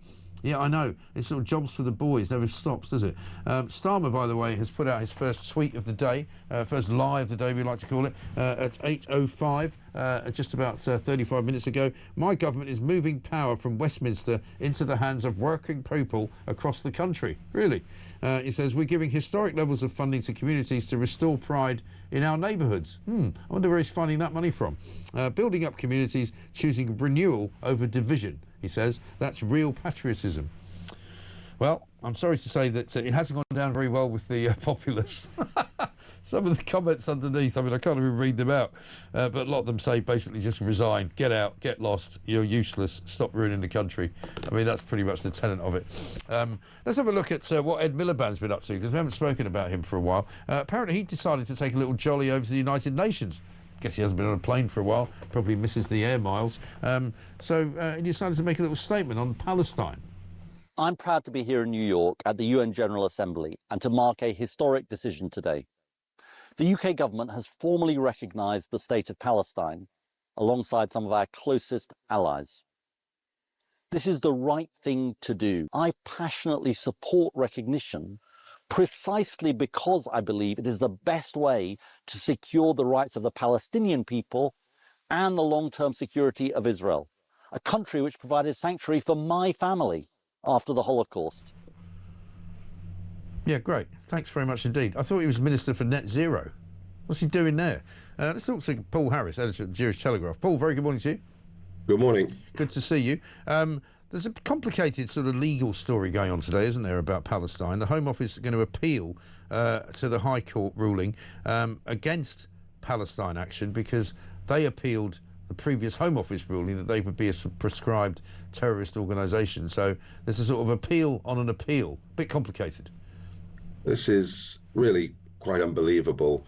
This is an organisation which orchestrated £7 million of damage to fighter jets at RAF Brize Norton. Yeah. Absolutely staggering that this should even be considered. These fighter jets save lives. They protect our country. Surely this is an act of treason as much as anything else. Yeah. Well, you would think so. But the business of the law in this country seems to be a bit confused, doesn't it? Because we've got, on the one hand, a government which can make a law which can prescribe a terrorist organisation as a terrorist organisation, because that's not the only damage that they've done in various different locations around the country. You know, they could be easily described as a terrorist organisation, given what they've done. So why on earth were they allowed to appeal that in the first place? This is what I mean. It's absolutely staggering that this has been allowed. As you say, on the one hand, the government has prescribed this organisation for very, very real reasons. The organisation is trying to suggest it is not a terrorist organisation, but what constitutes an act of terror? Surely terrorising people, destroying aircraft, fighter aircraft, which are protecting this country. I'm bamboozled. The mind boggles, to be quite honest. Yeah, absolutely. And what's the likely outcome of this? I mean, if presumably the government is able to appeal against the Palestine Action appeal, then it goes back to square one and they remain a prescribed organisation, right? Well, yes, but presumably this process is going to take some time. I don't imagine there will be a decision overnight. They've won the right to challenge it, but I can see this remaining in the courts for some time. It's going to be a convoluted affair. I don't think it's something that will just be decided on the spur of the moment or overnight. It's very, very complicated. And whenever they do now have a demonstration, it appears that hundreds of them get arrested, but I don't know whether you know the answer to this. Do they ever get charged? Do they get sort of, you know, put through the system and then ignored? What happens to them? Well, this is a very interesting situation. As far as I know, only a few people have been charged. So I'm not quite sure what happens to these people, whether they get off with a rap over the knuckles, whether they have a criminal record because they've been arrested. I've no idea. I don't think anybody knows, and I think we need really a freedom of information request to find out what's actually happening to these people. Right. And I guess what does the future hold for Jewish people in communities now in this country, given the government's decision to recognise Palestine? Do you think it empowers these demonstrators and others to be more kind of anti-Semitic, if you like? Of course it does. We saw this charade on Monday of the Palestinian embassy, in inverted commas, being opened. We saw David Lammy with his arms around a Palestinian leader, hugging him. I mean, Starmer's decision to make this decision virtually on the eve of Rosh Hashanah, the Jewish New Year, was cynical at the very least. Right. The Jewish New Year started on Monday evening. This announcement was made on Sunday. Surely this was not coincidental, together with the actions of other countries throughout the world. It really is horrendous for the Jewish community. Of course it empowers the demonstrators. It has empowered Hamas because this was a reward for terrorism. That's the only way to describe it. They have received recognition as a result of what happened nearly 2 years ago when Hamas terrorists invaded southern Israel and murdered 1,200 people and still have nearly 50 in captivity in their tunnels in Gaza. Right. Do you find it puzzling that, I mean, only last week when Donald Trump was here, and I find it puzzling, that Keir Starmer came out because he didn't want to say in front of Donald Trump that he was recognising Palestine specifically in public. He sort of made out that, you know, Hamas would never take control of any government that he would deal with in Palestine. But he also then made the point that he's got extended family living in Israel. His wife's Jewish. Does that not sort of look slightly weird to you? I can't make the man out. I really cannot make him out. He is certainly no friend of Israel, and as far as the Jewish community is concerned, he's no friend of the Jewish community or his cabinet for that matter. It's impossible to understand what he's thinking or what he's doing. From my point of view, and my personal point of view, I think my newspaper's point of view, he's one of the weakest prime ministers I can remember in my 50-odd years with the Jewish Telegraph. Yeah, it's a very strange situation. I can't fathom it either. But good to talk to you, Paul. Thanks very much indeed. Good to see you, editor of the Jewish Telegraph there, Paul Harris. We've got much more to do, including talking to James Flanders, chief consumer reporter at The Sun. He's got a story for us about Keir Starmer's money-spending ways, which he's going to announce later on today, included in his wanting to sort of upscale and level up certain communities up and down the country. Apparently he wants to give some money over to save pubs. This is after Rachel Reeves has brought in some legislation which is effectively closing them down. Absolutely extraordinary. Graham in Birmingham says this: I live in Bourneville, a leafy part of Birmingham with parks and lakes. We've seen local migrants taking ducks from the park. I've reported it to the local authority, only to be told they are wild ducks. They won't find much meat on them. Well, that's not really the point, is it? You shouldn't be hunting ducks that live in a park, right? That's not what you should be doing. If you want to eat a duck, go and buy one that's been killed and butchered properly. You don't just pick them up off the street or off the park. That's not what you do. Swans are being killed. They're eating the pets, as Donald Trump would say. What is going on? 8:48.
The entirety of the establishment are terrified by the idea that you will have a political party that they don't control, that will come to power and will say, look, we need to do things differently. We don't care about how things have been done in the past. We have got one mission, and we are going to act in Britain's national interest.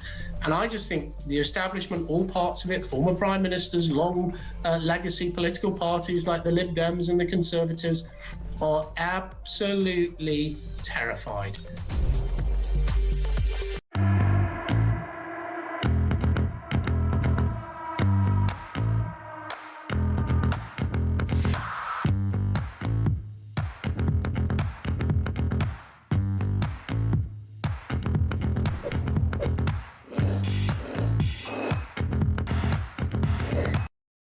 Across the UK, on DAB+, on your smart speaker, on your smart TV, and on your side. This is Talk. Welcome back to Morning Glory. I'm Mike Graham, 8:51. This from Michelle in Kent. 15 years ago, a new housing development was built down the road, and there was a lake with a huge goldfish placed in it for the locals to look at and feed. Whilst my sons were walking around there, Romanians fishing, pulling them out of the lake and putting them in on barbecues. Now there is none left. Just ruining our local wildlife. Plus, we've seen all the pictures and videos of the new migrants catching swans, geese, ducks and carp. And Susan says this: the Royal Park's denying that swans are being eaten by immigrants is disingenuous. At least I used to live near Bushy Park in Teddington, and it was definitely happening. I saw it happening. It's been going on for years. There's no question about that. We'll come back to that, though, because we're going to take a little time out now and get 90 minutes in 90 seconds with The Sun. 90 minutes in 90 seconds from The Sun. And it's time to say a very good morning to Gary Stonehouse, North Eastern Yorkshire football reporter at The Sun. Gary, very good morning to you. Good morning, how are you? Very well indeed, very well indeed. Let's have a look at Aston Villa, big game tonight, and they're not really doing that well so far, are they? They're not. I was there at the Stadium of Light on Sunday when they couldn't get past 10-man Sunderland, and it was brilliant for myself. Unai Emery's rant afterwards in his press conference, labelling his players lazy several times, and also accusing them of a lack of fight. That was put to Ezri Konsa yesterday, ahead of tonight's game with Bologna. He agreed, I mean, he couldn't really not, but he agreed with his boss's statement that they were lazy, but he insists that the club aren't in crisis, but the one thing they do need tonight is they desperately need a win, don't they? Yeah, they really do, just to get this season kind of cracking open properly. Last night, some Carabao Cup action. Port Vale lost to Arsenal 2-0. What's going on tonight? Well, like I say, we've got Aston Villa in action, but last night the Carabao Cup was back and there wasn't really any shocks. Arsenal eased to a win at Port Vale. The fans have been calling for Eze to be involved. Arteta's been accused of putting the handbrake on his side. Eze got a chance last night, took it, got a goal. Spurs eased to a 3-0 win over Doncaster. I was at Newcastle, obviously the holders, to see them kick off the defence with a 4-1 win over Bradford, and that was never really in doubt from Newcastle breaking the deadlock after 17 minutes. And it was another good night for Phil Foden, who appears to be returning to his top form as he scored a cracker while Man City won at Huddersfield. Right, and then there's a draw going on, right? Yeah, the draw was made last night. There's 4 Premiership ties. The biggest one's probably Newcastle versus Tottenham. Arsenal have a home tie with Brighton, Liverpool, Palace as well, a rerun of the Community Shield. But I think the interesting one for fans of non-Prem clubs will be Wrexham Cardiff. I think that'll be a little bit tasty in Wales. Oh yeah, very, very, with a Hollywood tinge as well. Great. Good to talk to you. Gary Stonehouse, thanks very much indeed. North Eastern Yorkshire football reporter for The Sun. That's with 90 minutes in 90 seconds. 90 minutes in 90 seconds from The Sun.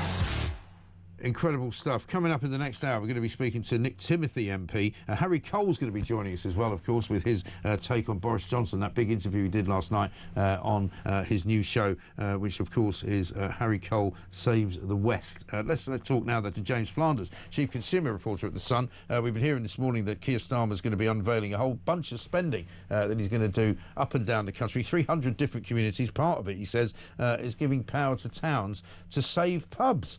But really, an awful lot of pubs have been shutting down. James, very good morning to you.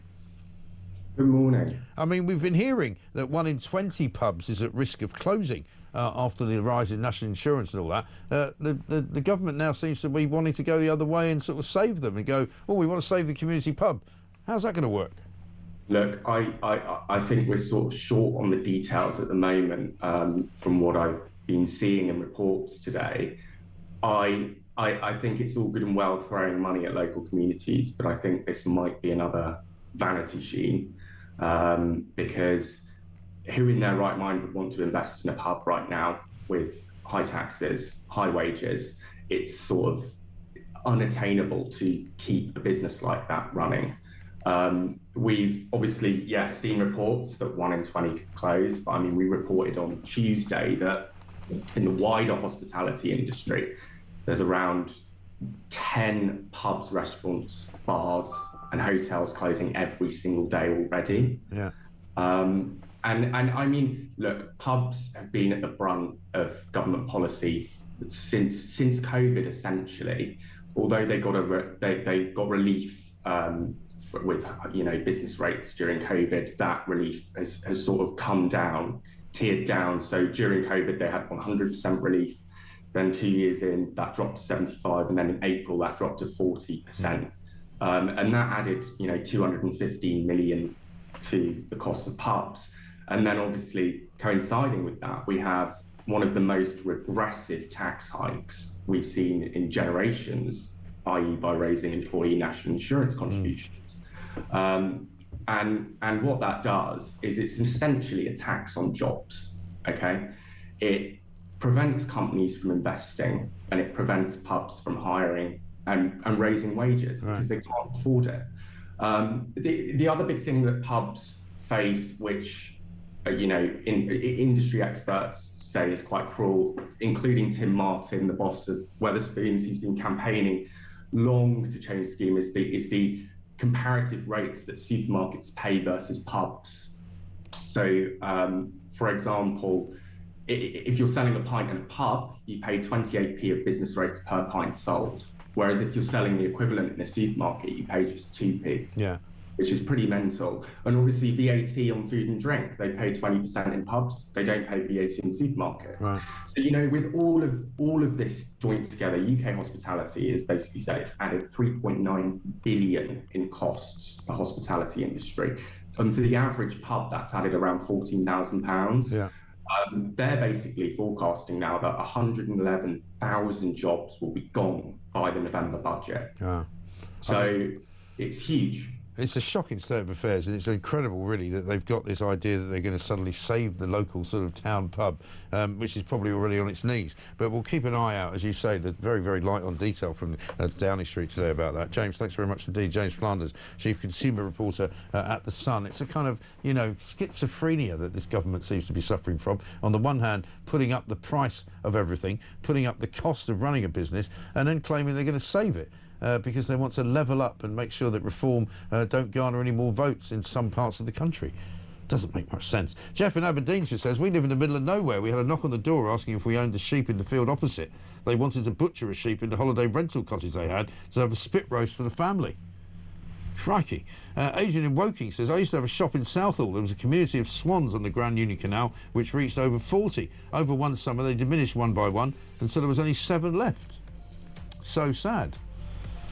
Crikey. I mean, people are saying to me, I don't see as many swans around as I used to.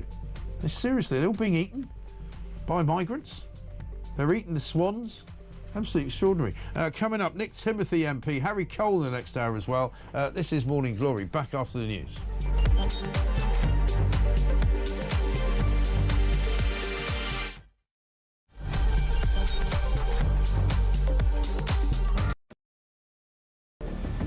I can announce this government will begin the biggest...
Your Majesty. Melania and I are deeply grateful to you and Queen Camilla for your extraordinary graciousness. And to William and Kate, thank you so much. It's been so great being with you today. Thank you very much. Appreciate it. It's a singular privilege to be the first American president welcomed here. The phrase special relationship, seen from American eyes, the word special does not begin to do it justice.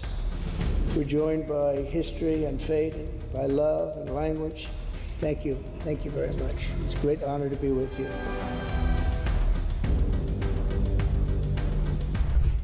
Security remains the cornerstone of this special relationship. We have the deepest, most advanced defense relationship in the world. As I said last night, the bond between our countries is like no other anywhere in the world. The United States and the United Kingdom have done more good on this planet than any two nations in human history. We are working together to end the humanitarian catastrophe in the Middle East. The one that I thought would be easiest. Across the UK, on DAB+, on your smart speaker, on your smart TV, and on your side. This is Talk.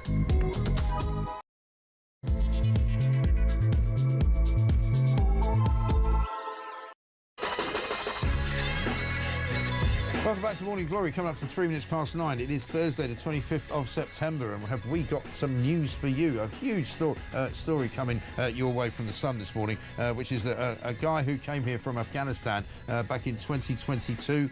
He claimed that he had to get asylum from the Taliban because they were going to kill him, were going to make his life a misery, he couldn't live there anymore, came to this country, got himself asylum, managed to claim the Taliban-controlled homeland was too dangerous for him, as I say. But in July 2024, he returned to Afghanistan for 8 weeks of sightseeing and is now under investigation. He didn't just go to Afghanistan, he made a whole great trip out of it, went to Dubai, was showing pictures of him landing on a dinghy in the UK, rescued by the RNLI. He showed himself visiting an Afghan mosque, showed himself walking around London outside of Tower Bridge, posing by the Tower of London. A cock and Kabul story, great headline in The Sun. Apparently he's just one of many migrants who have pulled the wool over the Home Office's eyes, and they don't seem to know what the hell to do about it. The other big story, of course, that we're following this morning is the latest development in the future of Morgan McSweeney, the chief aide to Sir Keir Starmer. Labour Party conference coming up this weekend. I'm suggesting to you that Morgan McSweeney is in so much trouble that he might not last until the end of the week.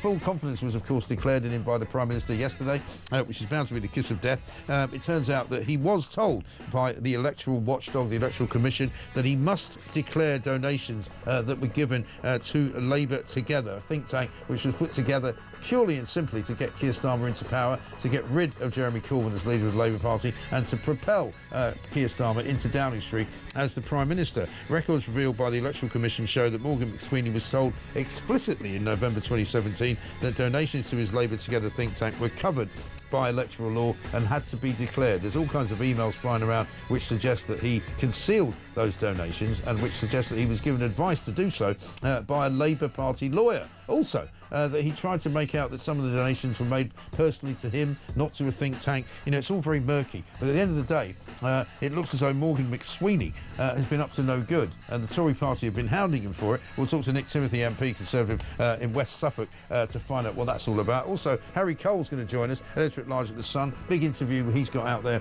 with Boris Johnson, the former Prime Minister, which he did yesterday. Boris Johnson, amongst other things, says that he's very proud of his record as Prime Minister, particularly when it comes to immigration and the Boris way, but also that he thinks Nigel Farage and Reform are a threat to national security. Really? 0344 499 1000. We're also following stories this morning about stories that you're telling us that pets are being eaten left, right and centre around this country. Let's ask Donald Trump what's going on.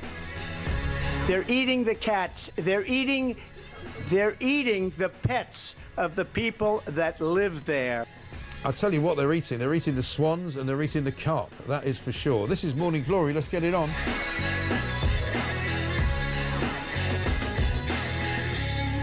Good Good morning, Mike. Instead of one in, one out, it's surely con in, none out. Great show, says Gordon in Slough. Let's talk to Nick Timothy about the current state of the Prime Minister's majority in Downing Street, never mind in Parliament. Nick, a very good morning to you. Good morning, Mike. How are you? Very well indeed. Good to talk to you.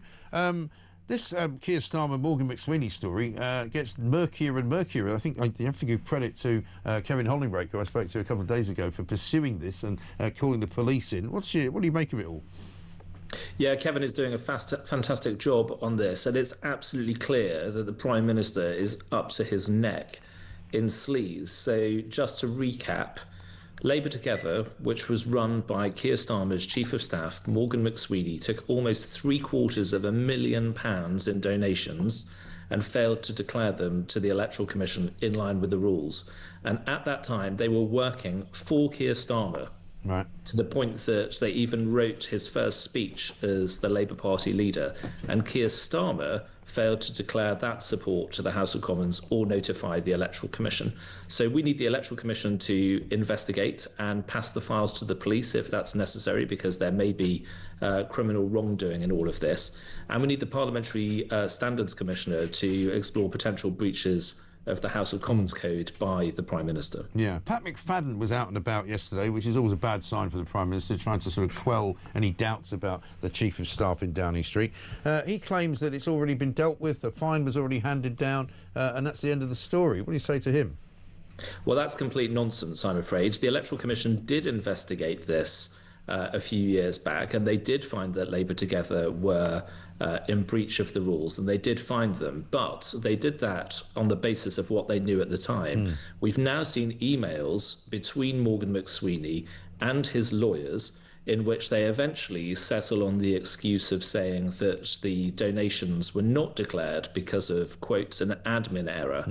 But we also know that Morgan McSweeney was told explicitly by the Electoral Commission these things had to be declared, and his story as to why they weren't declared keeps changing, and it culminated in this excuse of the admin error. Now, we also know that that Labour MPs who were supported by Labour Together, like Lucy Powell and Rachel Reeves, did declare that support to the House of Commons. So there are absolutely clear questions for Morgan McSweeney and the Electoral Commission, but also for Keir Starmer and the Electoral Commission and the House of Commons. And, of course, Keir Starmer's been keeping a pretty low profile this week, hasn't he, since his declaration of recognising Palestine at the weekend. Nobody's really seen him.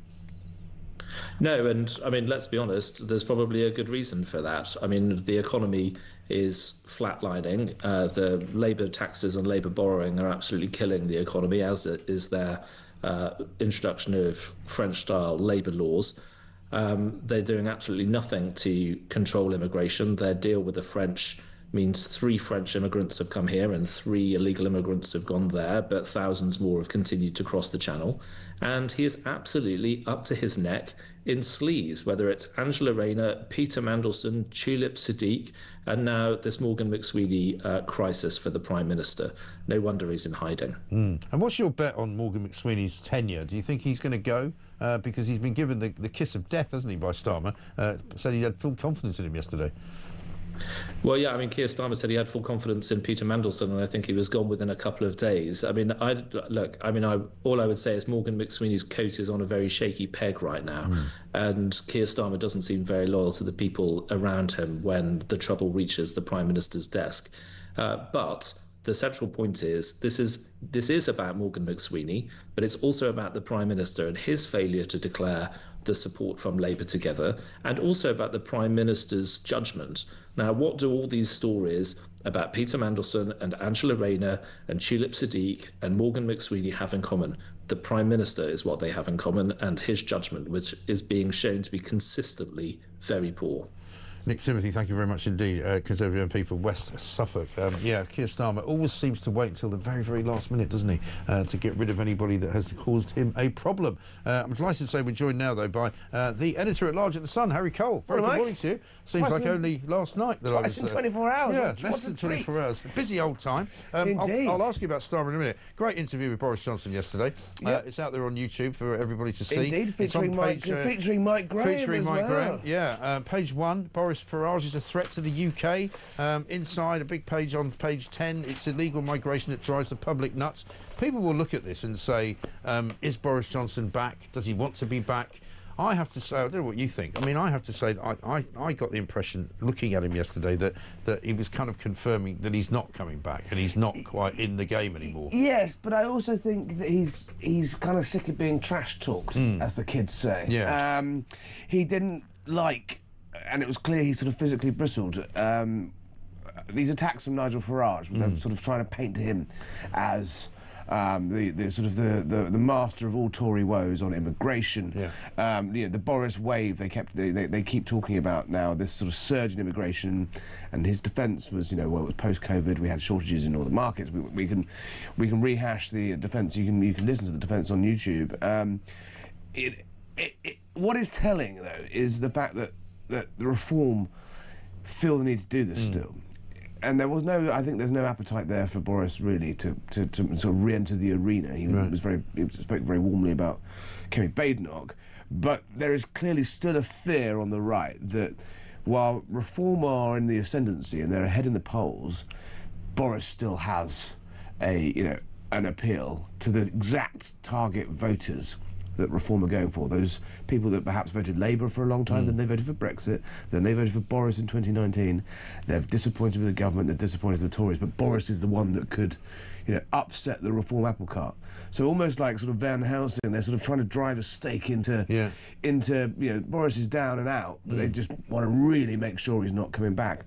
And I think, the fact is that he felt the need, he's a former politician, if he's not interested in coming back, he could go and, don't know what he does all day. Right. Make loads of money, right? Writing books, making money, doing other stuff, helping Ukrainians. But the fact is, he did feel the need to do the interview yesterday, come back and actually say, you know what, hold on. And he didn't like saying the words. He didn't like saying the word Reform. That was amazing, wasn't it? You had to tear that out of him. He didn't want to say the word Farage really at all, did he? He kept saying this other party, this other party. I kept thinking, is he talking about Zara Sultana and Terry Coleman? What's this new part? And it was about a 45-minute interview in the end, wasn't it? And I think he said Reform twice, but he kept saying the refund, blah, blah, blah, blah. And it's really psychologically really interesting to see. He's just really not. He's just him and Farage. They're not a million miles from each other politically. I don't think. Maybe they have big on the economy. I think they're pretty similar. They've got big issues on immigration. What we saw really is actually Boris basically admitting yesterday that last night in the interview that at the end of the day he's pretty liberal on this stuff. Yeah. He was saying that his defence of.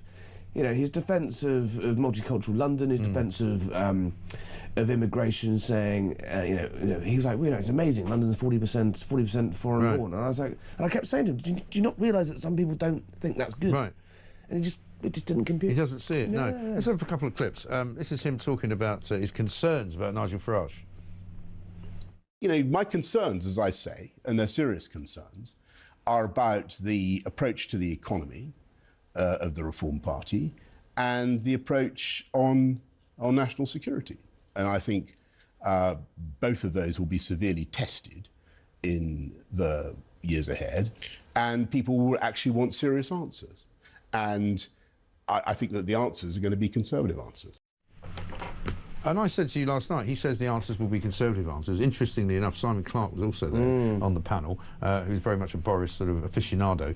And I said, the answers might be Conservative, but are the Conservative Party any longer Conservative? I'm not sure they are. I thought you were going to chin him at one point last night. We had a very friendly exchange afterwards. I'm teasing. I think you took it quite well. It was a heated debate. Yeah. No, it was good, and thank you for coming on. Yes, the answers are Conservatives, but who are the Conservatives? And and that's what we've tried to get into, really, is, well, actually, yes, there may be Conservative solutions to this country, but Reform have eaten the Tories' breakfast. Yeah. No one's listening to the Conservative Party as a brand. It's a busted brand. He kept saying, it's the greatest political party in the world. It regenerates. Right. Yes, the Conservative Party does regenerate, but if you look back in history, going back to the... it's a bit early to get into the Corn Laws. Yeah. If you go back to the 1840s, the 1860s, the early 1900s, yes, the Conservative Party sort of Doctor Who style regenerates from generation to generation, but it takes a generation. Yes. They get an absolute tonking in the polls, and then they split, and then they re-merge as something else. Yeah. And that's the problem that I think that the Tories have got at the moment, is that No one's listening to them. They really need to go into a sort of deep dive and work out who they are. Kemi Badenoch's biggest problem, I think, is that when she was elected leader last year, her first thought was to immediately attack the government, go straight after Labour. But what she didn't do is that, and I think she should have done, is that realise actually her first fight was with reform. She had to establish dominance on the right and then attack the government. There's not going to be an election for 4 years. So she should have sorted her own backyard out before going after the government. And now you've got essentially a split right. Yeah, and that's the problem. She's taken a long time to get around to stuff. He also addressed the whole business of free speech, which you asked him about as well. So have a look at that. You know, you know what? I sort of think I've had enough of lectures from the United States about free speech. Okay. Okay? I mean, you know, I think we've got a problem in the UK. I think some of these people have been jailed for tweets. It's mad, and we shouldn't be doing it. But, you know, I think some, you know, good friends of the UK, J.D. Vance, for instance, are inviting us to look at the mote in our own eye without looking at the beam in their own, as the Bible says, right? Where's the problems in America? Well, I mean... You free Jimmy Kimmel. For heaven's sake, I mean, it's not too obvious. That was a great exchange, actually, when you were talking about how, you know, some occasional politicians have complained about some of the things that you do. But he was making the point, well, they wouldn't take you off the air just because they didn't like what you said. I mean, hopefully not. But, well, hopefully not. I mean, but if politicians got their way, I think they would have. And I did have an amusing exchange last night with one of Mr. Johnson's former spin doctors about that. Yes. I said, yeah, heaven forbid you would ever phone up at 11 o'clock at night to take umbrage with something written. Never happened. Absolutely never happened. But so, what was your sort of your take on him as a general principle? Do you think he wants to come back at any point or not? Look, we always get misty-eyed about what we can't have. The grass is always greener on the other side. You know, every journalist and political watcher is always harked back to a generation before. But I couldn't help think with Boris Johnson yesterday, in the same way as I couldn't help think a couple of weeks ago with Peter Mandelson. They are head and shoulders above some of the dross that are on the pitch right now. And I'm not just getting old and cynical, I don't think, because I'm not that old, but I am quite cynical. But you kind of think we need our big beast. We need our big beasts on the pitch. Yeah. And actually, disagree with him, love him, hate him, moan about cake forevermore, whatever. But it was interviewing a different class of politician to some of you do this job day in, day out. I don't have to tell you.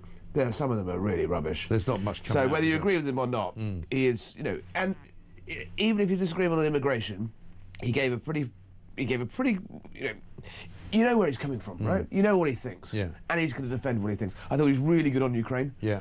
I thought he was very calm, very considered, very thoughtful, very diplomatic in a way that sometimes he didn't used to be.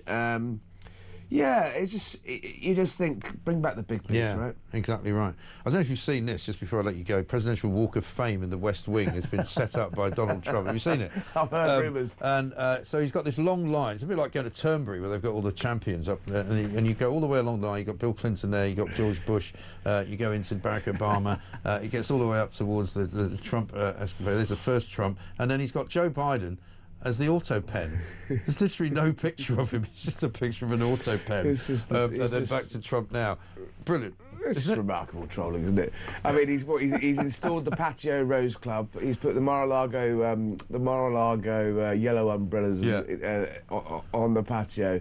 He's building a ballroom. He's slowly leaving his mark on that sort of thing. Look, at the end of the day, look, his first term in office was pretty miserable, and there was endless questions about his legitimacy and whether he'd really won the election and whether the Russians had done it. There's no doubt now. You know, he is in the peak of his powers. You know, come the midterms, come later on in his term when he's on the way out, it'll all be about who's next.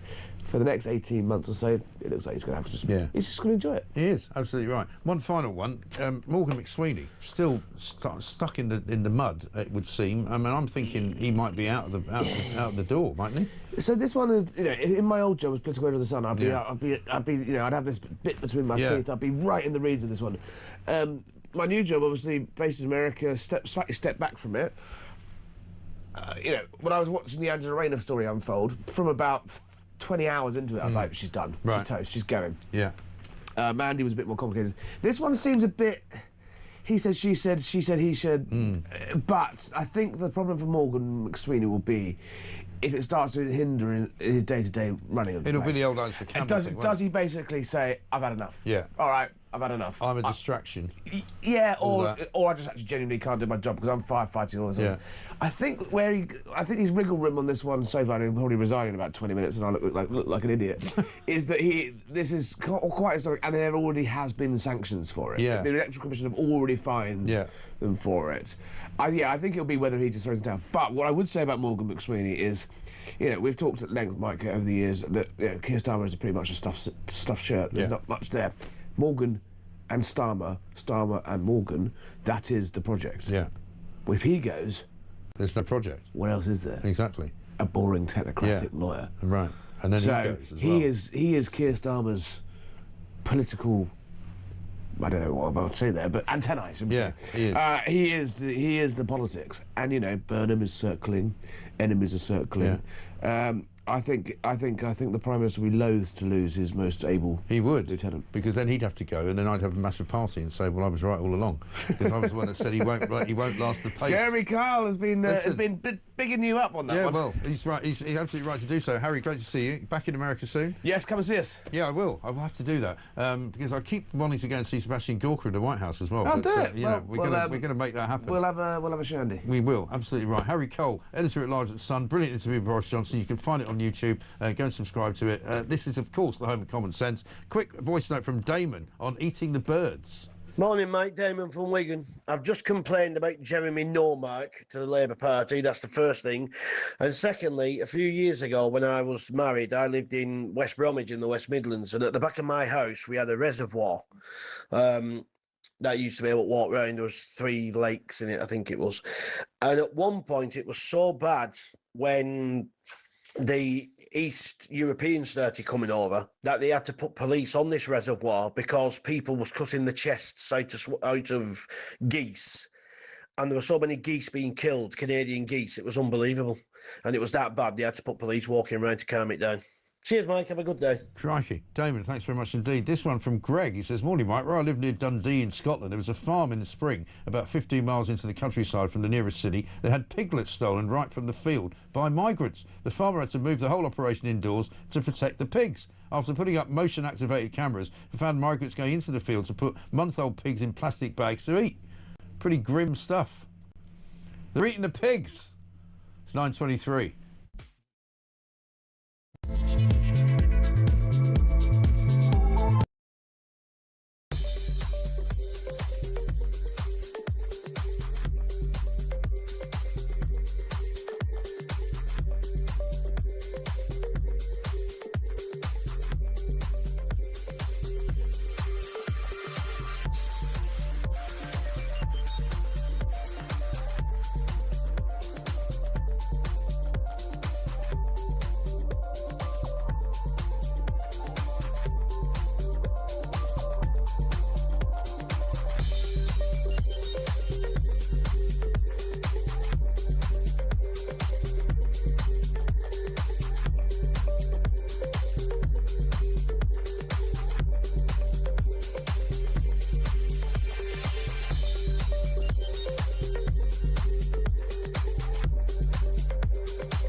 We've sent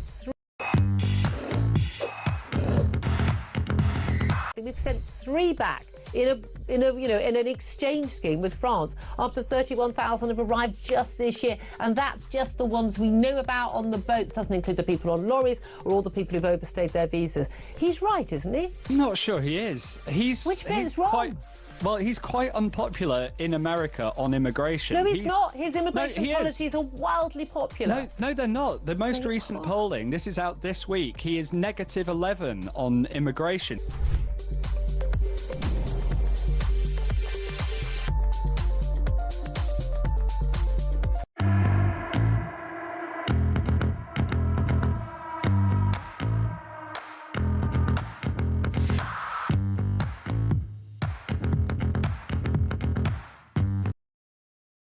Across the UK, on DAB+, on your smart speaker, on your smart TV, and on your side. This is Talk. Welcome back to Morning Glory, coming up to 27 minutes past 9. Almost half an hour to go, a little bit more than that. Julie Hartley-Grew will be here, of course. One here from Susie. I was buying a watch from a jeweller's in Belfast and they asked if I would like a plain bag with no logo on it in case it was snatched. I've never felt more unsafe in Belfast than I have now, and I grew up during the Troubles, but I felt safer due to the presence of the police and the army back then. Yeah, I know, that's the trouble, isn't it? Leslie says, hi, Mike, I want McSweeney to be interrogated by Laura Kunsberg in the press in the Garden of Number 10, the same as Dominic Cummings. Well, of course, that did happen, but it probably won't happen now because you've got Keir Starmer, a man who hides, of course, from the state of the press. He doesn't like talking to them. He only does it on sort of fixed occasions where he can come out and do his little speech and make his little statement. He doesn't really like being quizzed on things that he doesn't want to answer about. Let's get a voice note from Mark on the state of London. Hi, Mike. This is Mark from Essex. It's no wonder crime is so bad in London now. We've closed down 3/4 of the police stations. London, the population of London has increased quite a bit in the last few years, yet a number of police officers hasn't. We have got low-level crime just being ignored. You park anywhere for more than a minute, you get a ticket. You put a wheel inside a yellow box, you get a ticket. You do 24 mile an hour, you get a ticket. And yet, apparently, people are drawing graffiti all over the city on every shop front and wall, and nobody sees it. It's amazing that nobody sees any of these things going on. Bicycles left lying all over the pavements. It's absolutely... We're just going to hell in a handbasket. And that is the problem, isn't it? Because you've got a lot of people as well who, for some reason, ideologically, think it's right-wing to criticise the state of London. It's right-wing to have a go at Sadiq Khan. It's right-wing to actually say things are not what they should be. It's right-wing to say that there's lawlessness. It's right-wing to say that there's an awful lot of crime. It's right-wing to say that it's more dangerous than it was. And they're always coming out with this, look at the statistics, there's less crime now than there used to be. Well, it's not true. As I said, you know, and I don't want to make it all about me, but, you know, I had the back window of my car smashed in last night in a car park, for which I paid £40 for the privilege. And you kind of think, well, if it's not safe in a car park, you know, where is it safe? Let's talk to Michael Mosbacher, Associate Comment Editor at The Telegraph. Michael, very good morning to you. Good morning. Good to see you. You know, I don't want to just make this about London, but it's not just about London, really. It's about the nation's, the state of play, I suppose, and the crime wave that we're all suffering from. And there's no doubt in my mind, I don't know about you, that life in Britain now is a far more sort of parlous existence than it's ever been. Yeah, I mean, whatever the sort of published figures show, I mean, that's clearly the perception most of us have. And it's from walking around London, it's the feeling we have. And there's more lawlessness, and the police seem to have endless time for trivialities, but not for the offences which really affect people in their everyday lives. No, exactly right. And we see more and more stories about the effect of immigration. We were just looking at Boris Johnson interview yesterday with Harry Cole, which is out there now, where he kind of doesn't really own the fact that he allowed so many people to come into this country legally, never mind illegally. 3.8 million is what the Farage Reform Party are calling the Boris wave. And we continually see stories now. Yesterday was the one about migrants being driven around the country in taxis to see doctors and dentists and have appointments with the Home Office. Today we've got a guy from Afghanistan who apparently went back on holiday there for 8 weeks after claiming that he couldn't go back to his own country because of the Taliban. You know, there's a massive racket going on here, it would seem, with the migration problem, not just affecting our daily lives, but affecting the exchequer massively. Yeah, the thing about people going back to the home countries claiming asylum. Yeah. If you speak to any MP, they'll say how widespread this is. I mean, MPs obviously get a huge post bag, and people saying, "Can you help me with my migration issue? I'm from Afghanistan, be persecuted and killed there." Then, if the people successful at getting asylum, then the same MP sort of 9 months later writes in and says, "Can you help me get a passport, please? Because I'd like to travel back to Afghanistan." Yeah. And I mean, one of the most brazen things that if you're claiming asylum and saying you can't be in your home country, you obviously shouldn't be able to go back there on holiday. It shows the nonsense of a lot of these applications. Yeah, well, it's kind of a no-brainer, isn't it? I mean, but it seems to me that there doesn't seem to be anybody at the Home Office that's actually doing any sort of vetting whatsoever. I mean, for example, we've now got a family of 3 coming over from France who have been sort of pre-vetted, if you like. It's a bit like pre-boarding on EasyJet. Apparently, 2 parents and a child. But we don't know where they're from. We don't know how the criteria was judged. We don't know where they're going. Are they going to be in a hotel? Are they going to go to somebody's home? Are they being given a home? It's all very fuzzy, isn't it? Exactly. And I mean, the point of this new scheme, this is part of the one-in, one-out deal with France.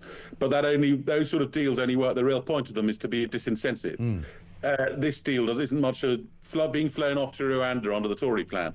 Clearly, it does discourage you from coming here. What's the point of paying to come to Britain if you're going to be shipped off halfway across the world? Yeah. But if you're just going to be shipped back to France, or people claiming in France be shipped to here, what's the disincentive? There isn't one. Well, that's the point. And certainly once it started the programme last week and they managed to get 3 people out of the country, suddenly about 1,000 people came on Friday alone. So, I mean, they can't really stand there with a straight face, the Labour government, and say, oh, this is a deterrent. Well, it clearly isn't a deterrent, is it?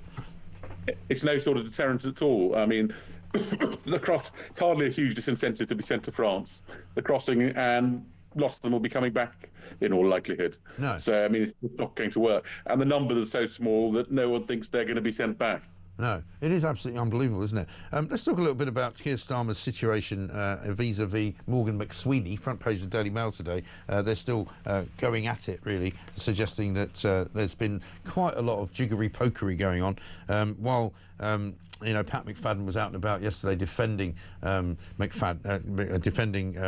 McSweeney, saying, well, he was already fined. You know, the Labour Together was already looked into by the Electoral Commission. They were already judged to have been in the wrong, and it's all over and done with. It would appear that it's not over and done with, this story.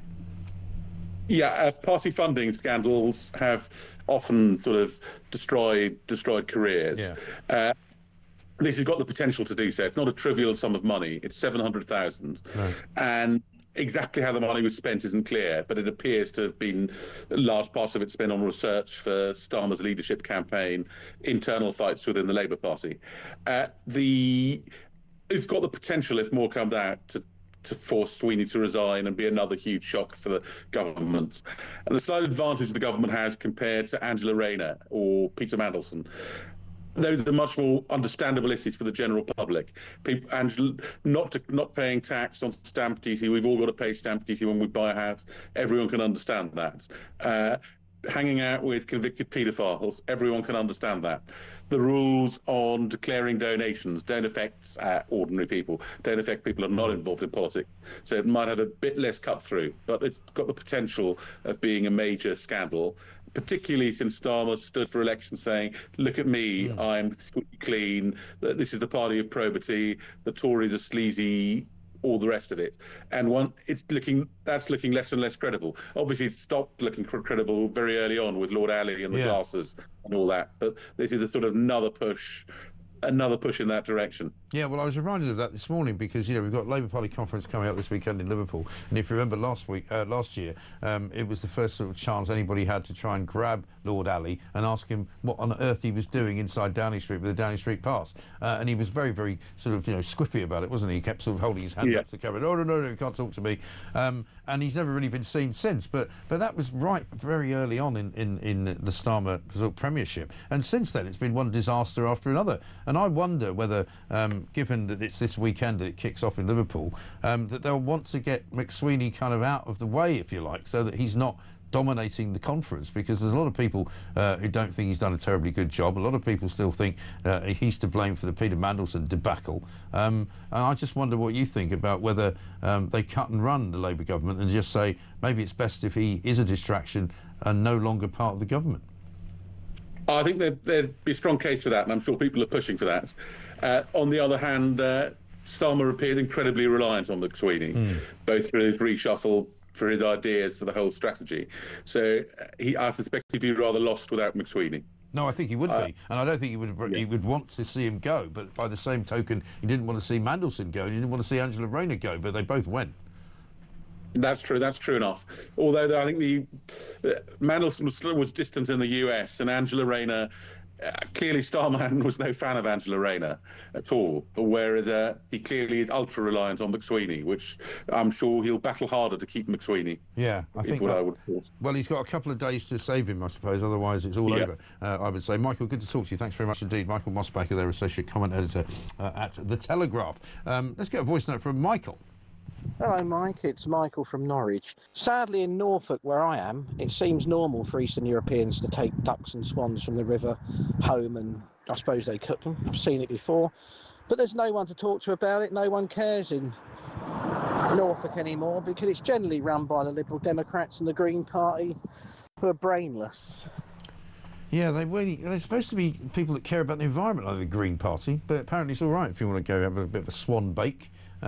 As opposed to Swan Lake. See what they did there. This one from Susie in Glasgow.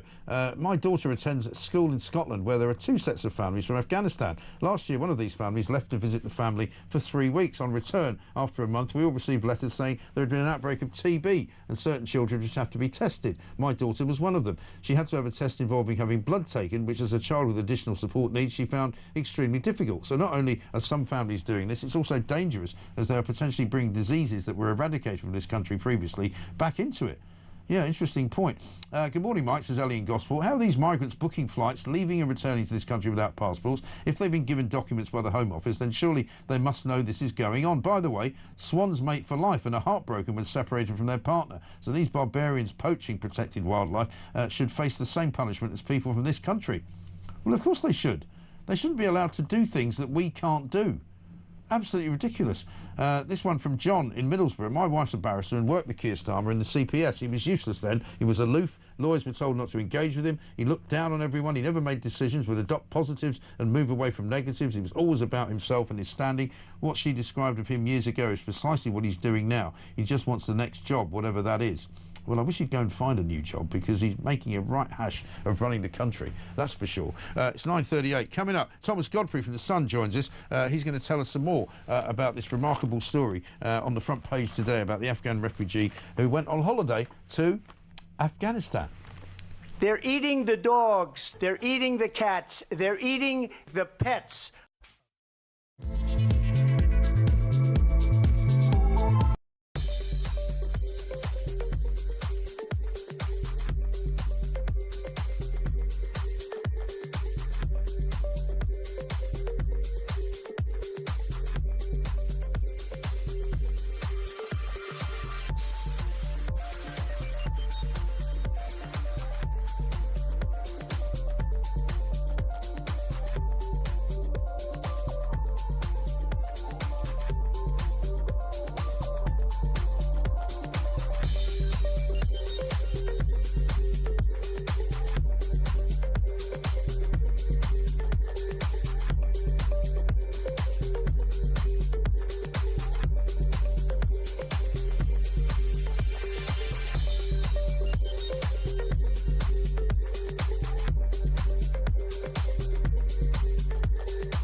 across the UK.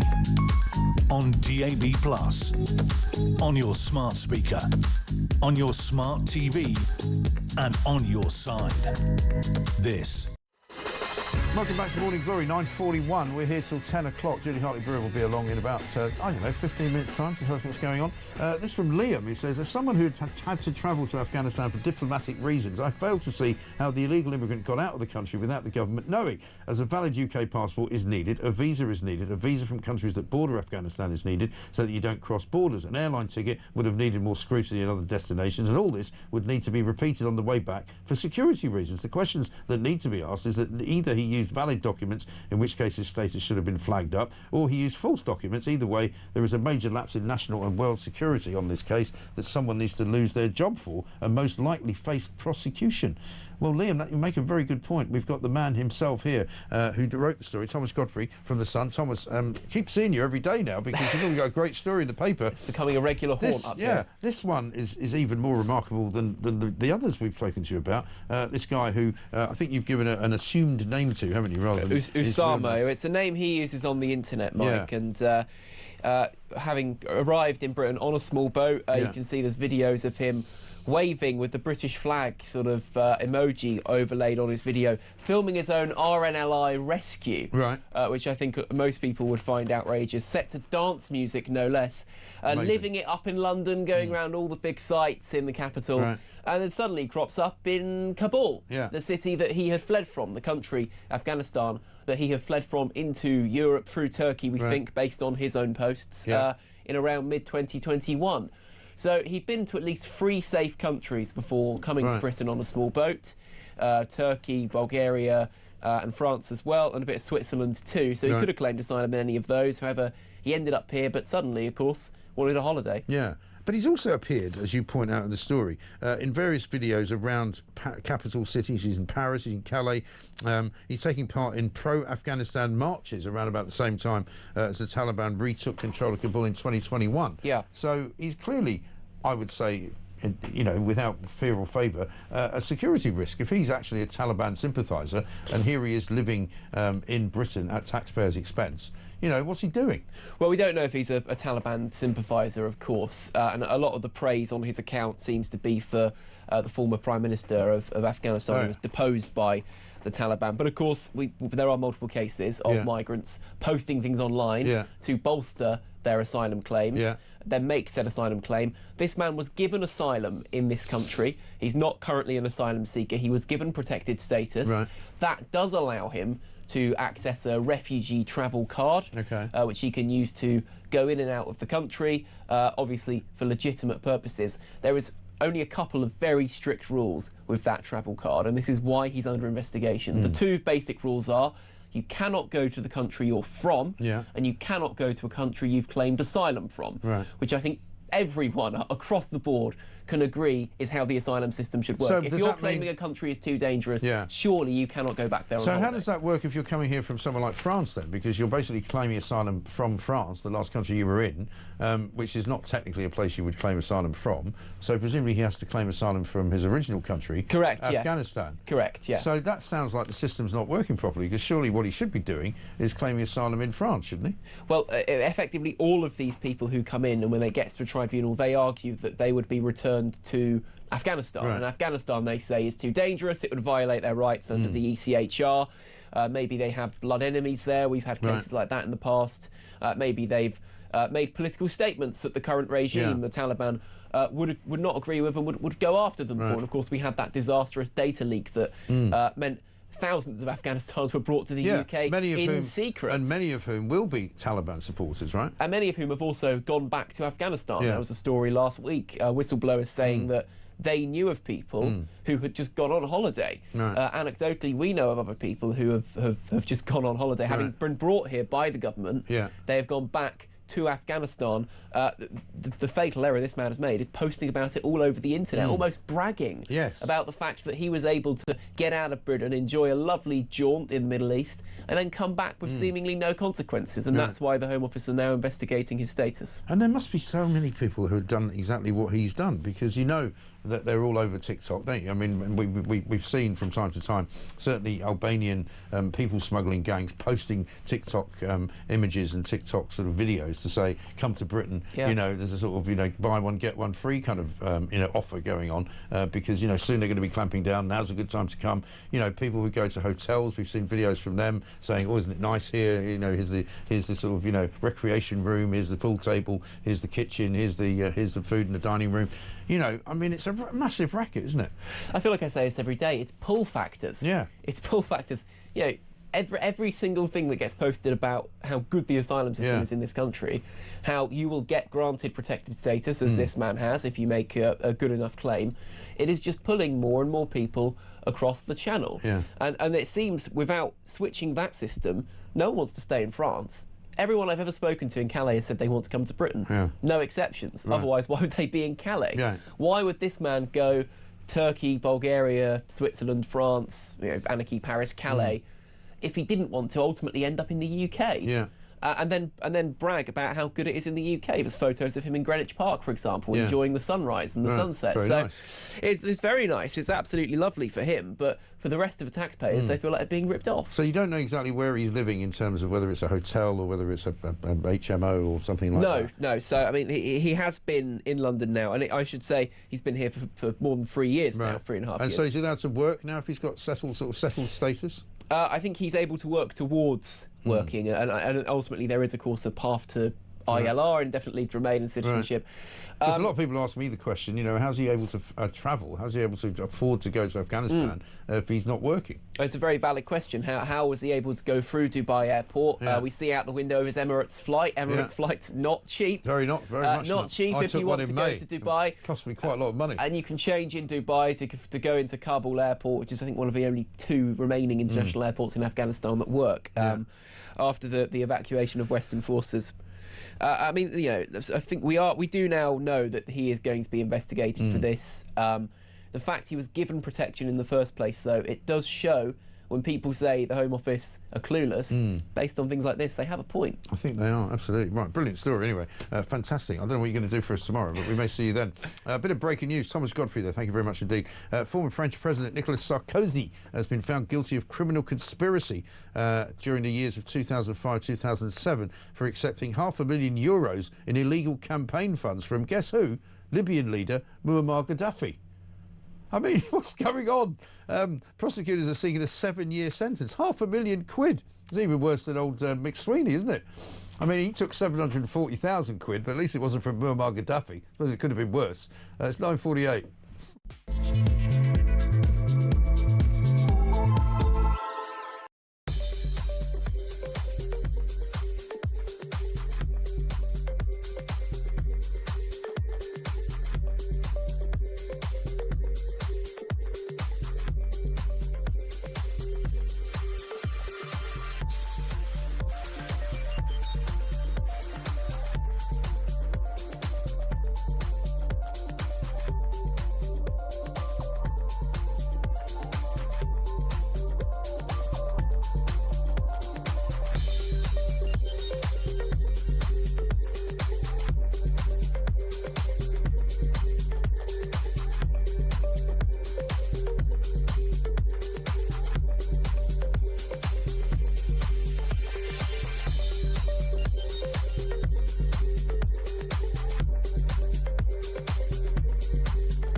There are two real priorities for us now.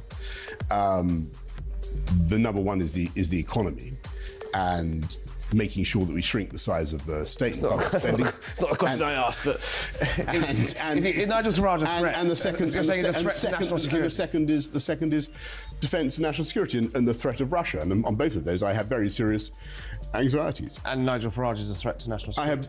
I'm putting it in Diplo speak, right? I have serious anxieties. You're a former journalist. I want it as an intro, not diplomatic waffle.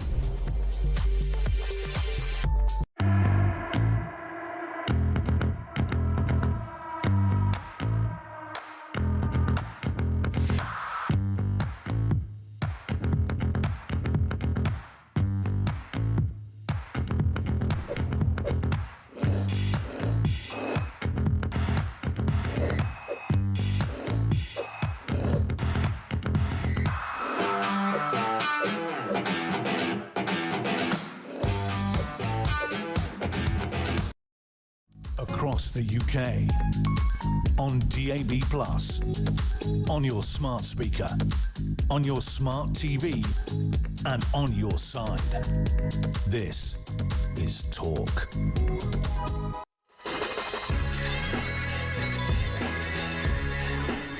Welcome back to Morning Glory, 9:52, here for about another 5 minutes. Incredibly, it's the end of the show.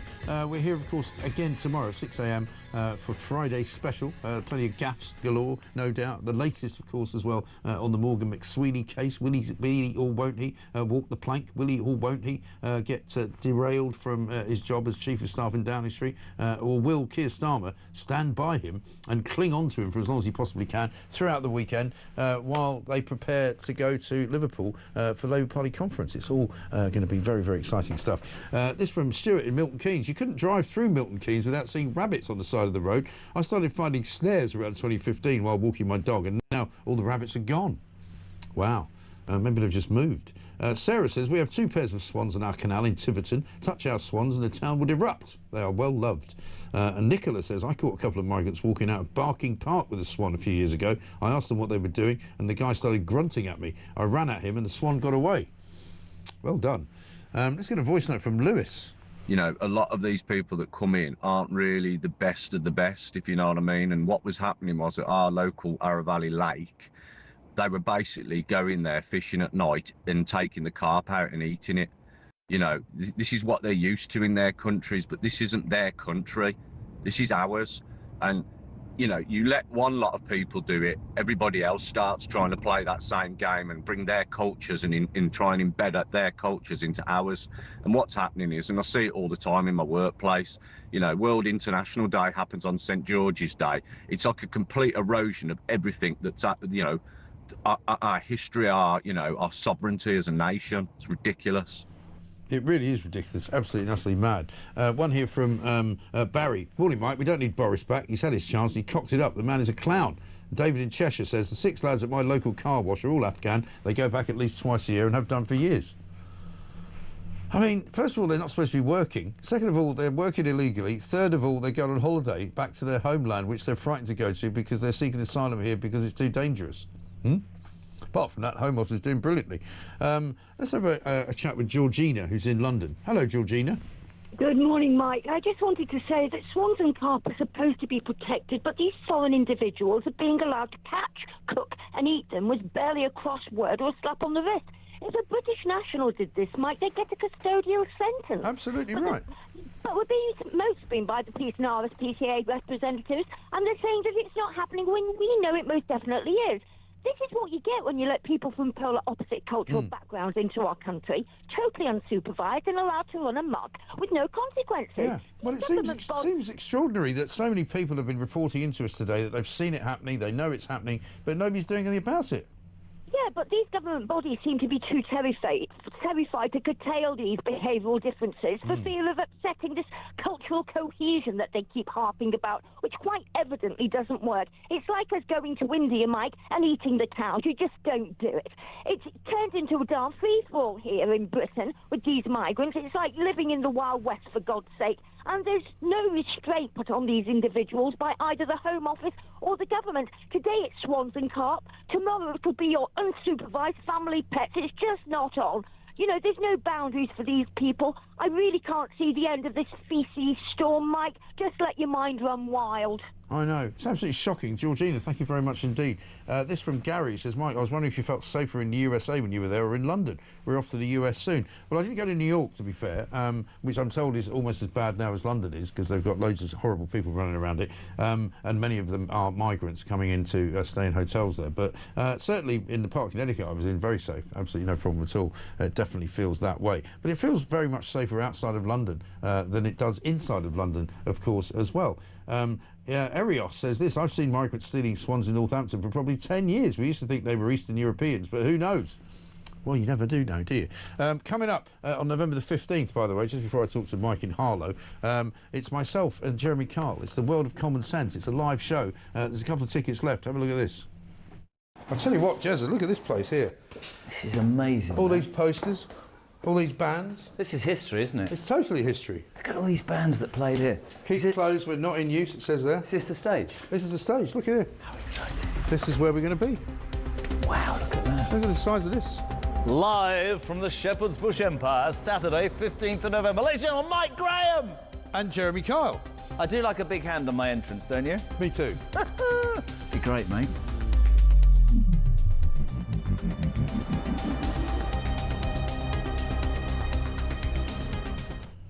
You don't want to miss that. Let's talk to Mike, who's in Harlow. Let's talk about swans. Hi, Mike. Mate, yeah, I'm saying back in the 1970s, when I was about 20, I'm 70 odd now, we used to get bothered by the Romanians. They used to come out, because everybody in the East End, the boys, we always used to go fishing, right? And they would come along and they're trying to hassle you for the fish, so we stopped putting them in keep nets. And what they started doing was netting the rivers and netting the big reservoirs with the carp and all that. But one thing they don't realise, all them fish are contaminated. Are they? Not, do you know what I mean? So they're eating all this stuff. So you shouldn't eat them? They're making a meal. Well, what are they contaminated with? Sorry? What are they contaminated with?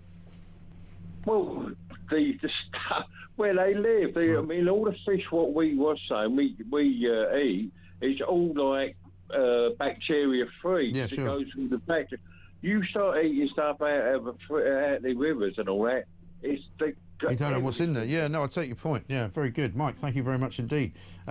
This one from, who is it? Julian in Coventry says, morning, Mike. Sorry to hear about your car. My son is a self-employed electrician, had his van broken into twice in the same week on his drive, all caught on CCTV. Second time the van was written off, £8,000 worth of tools stolen. The family all had to chip in so he could continue working as the insurance wouldn't pay out the second time. Not a single visit from the police. Of course not. Julie Hartley-Brewers here. Very good morning. I'm so sorry about your I know. Maserati, Listen, honestly. do you know what the trouble is? That I'm not actually that bothered in a way, because it's kind of I've been expecting it to happen. And but also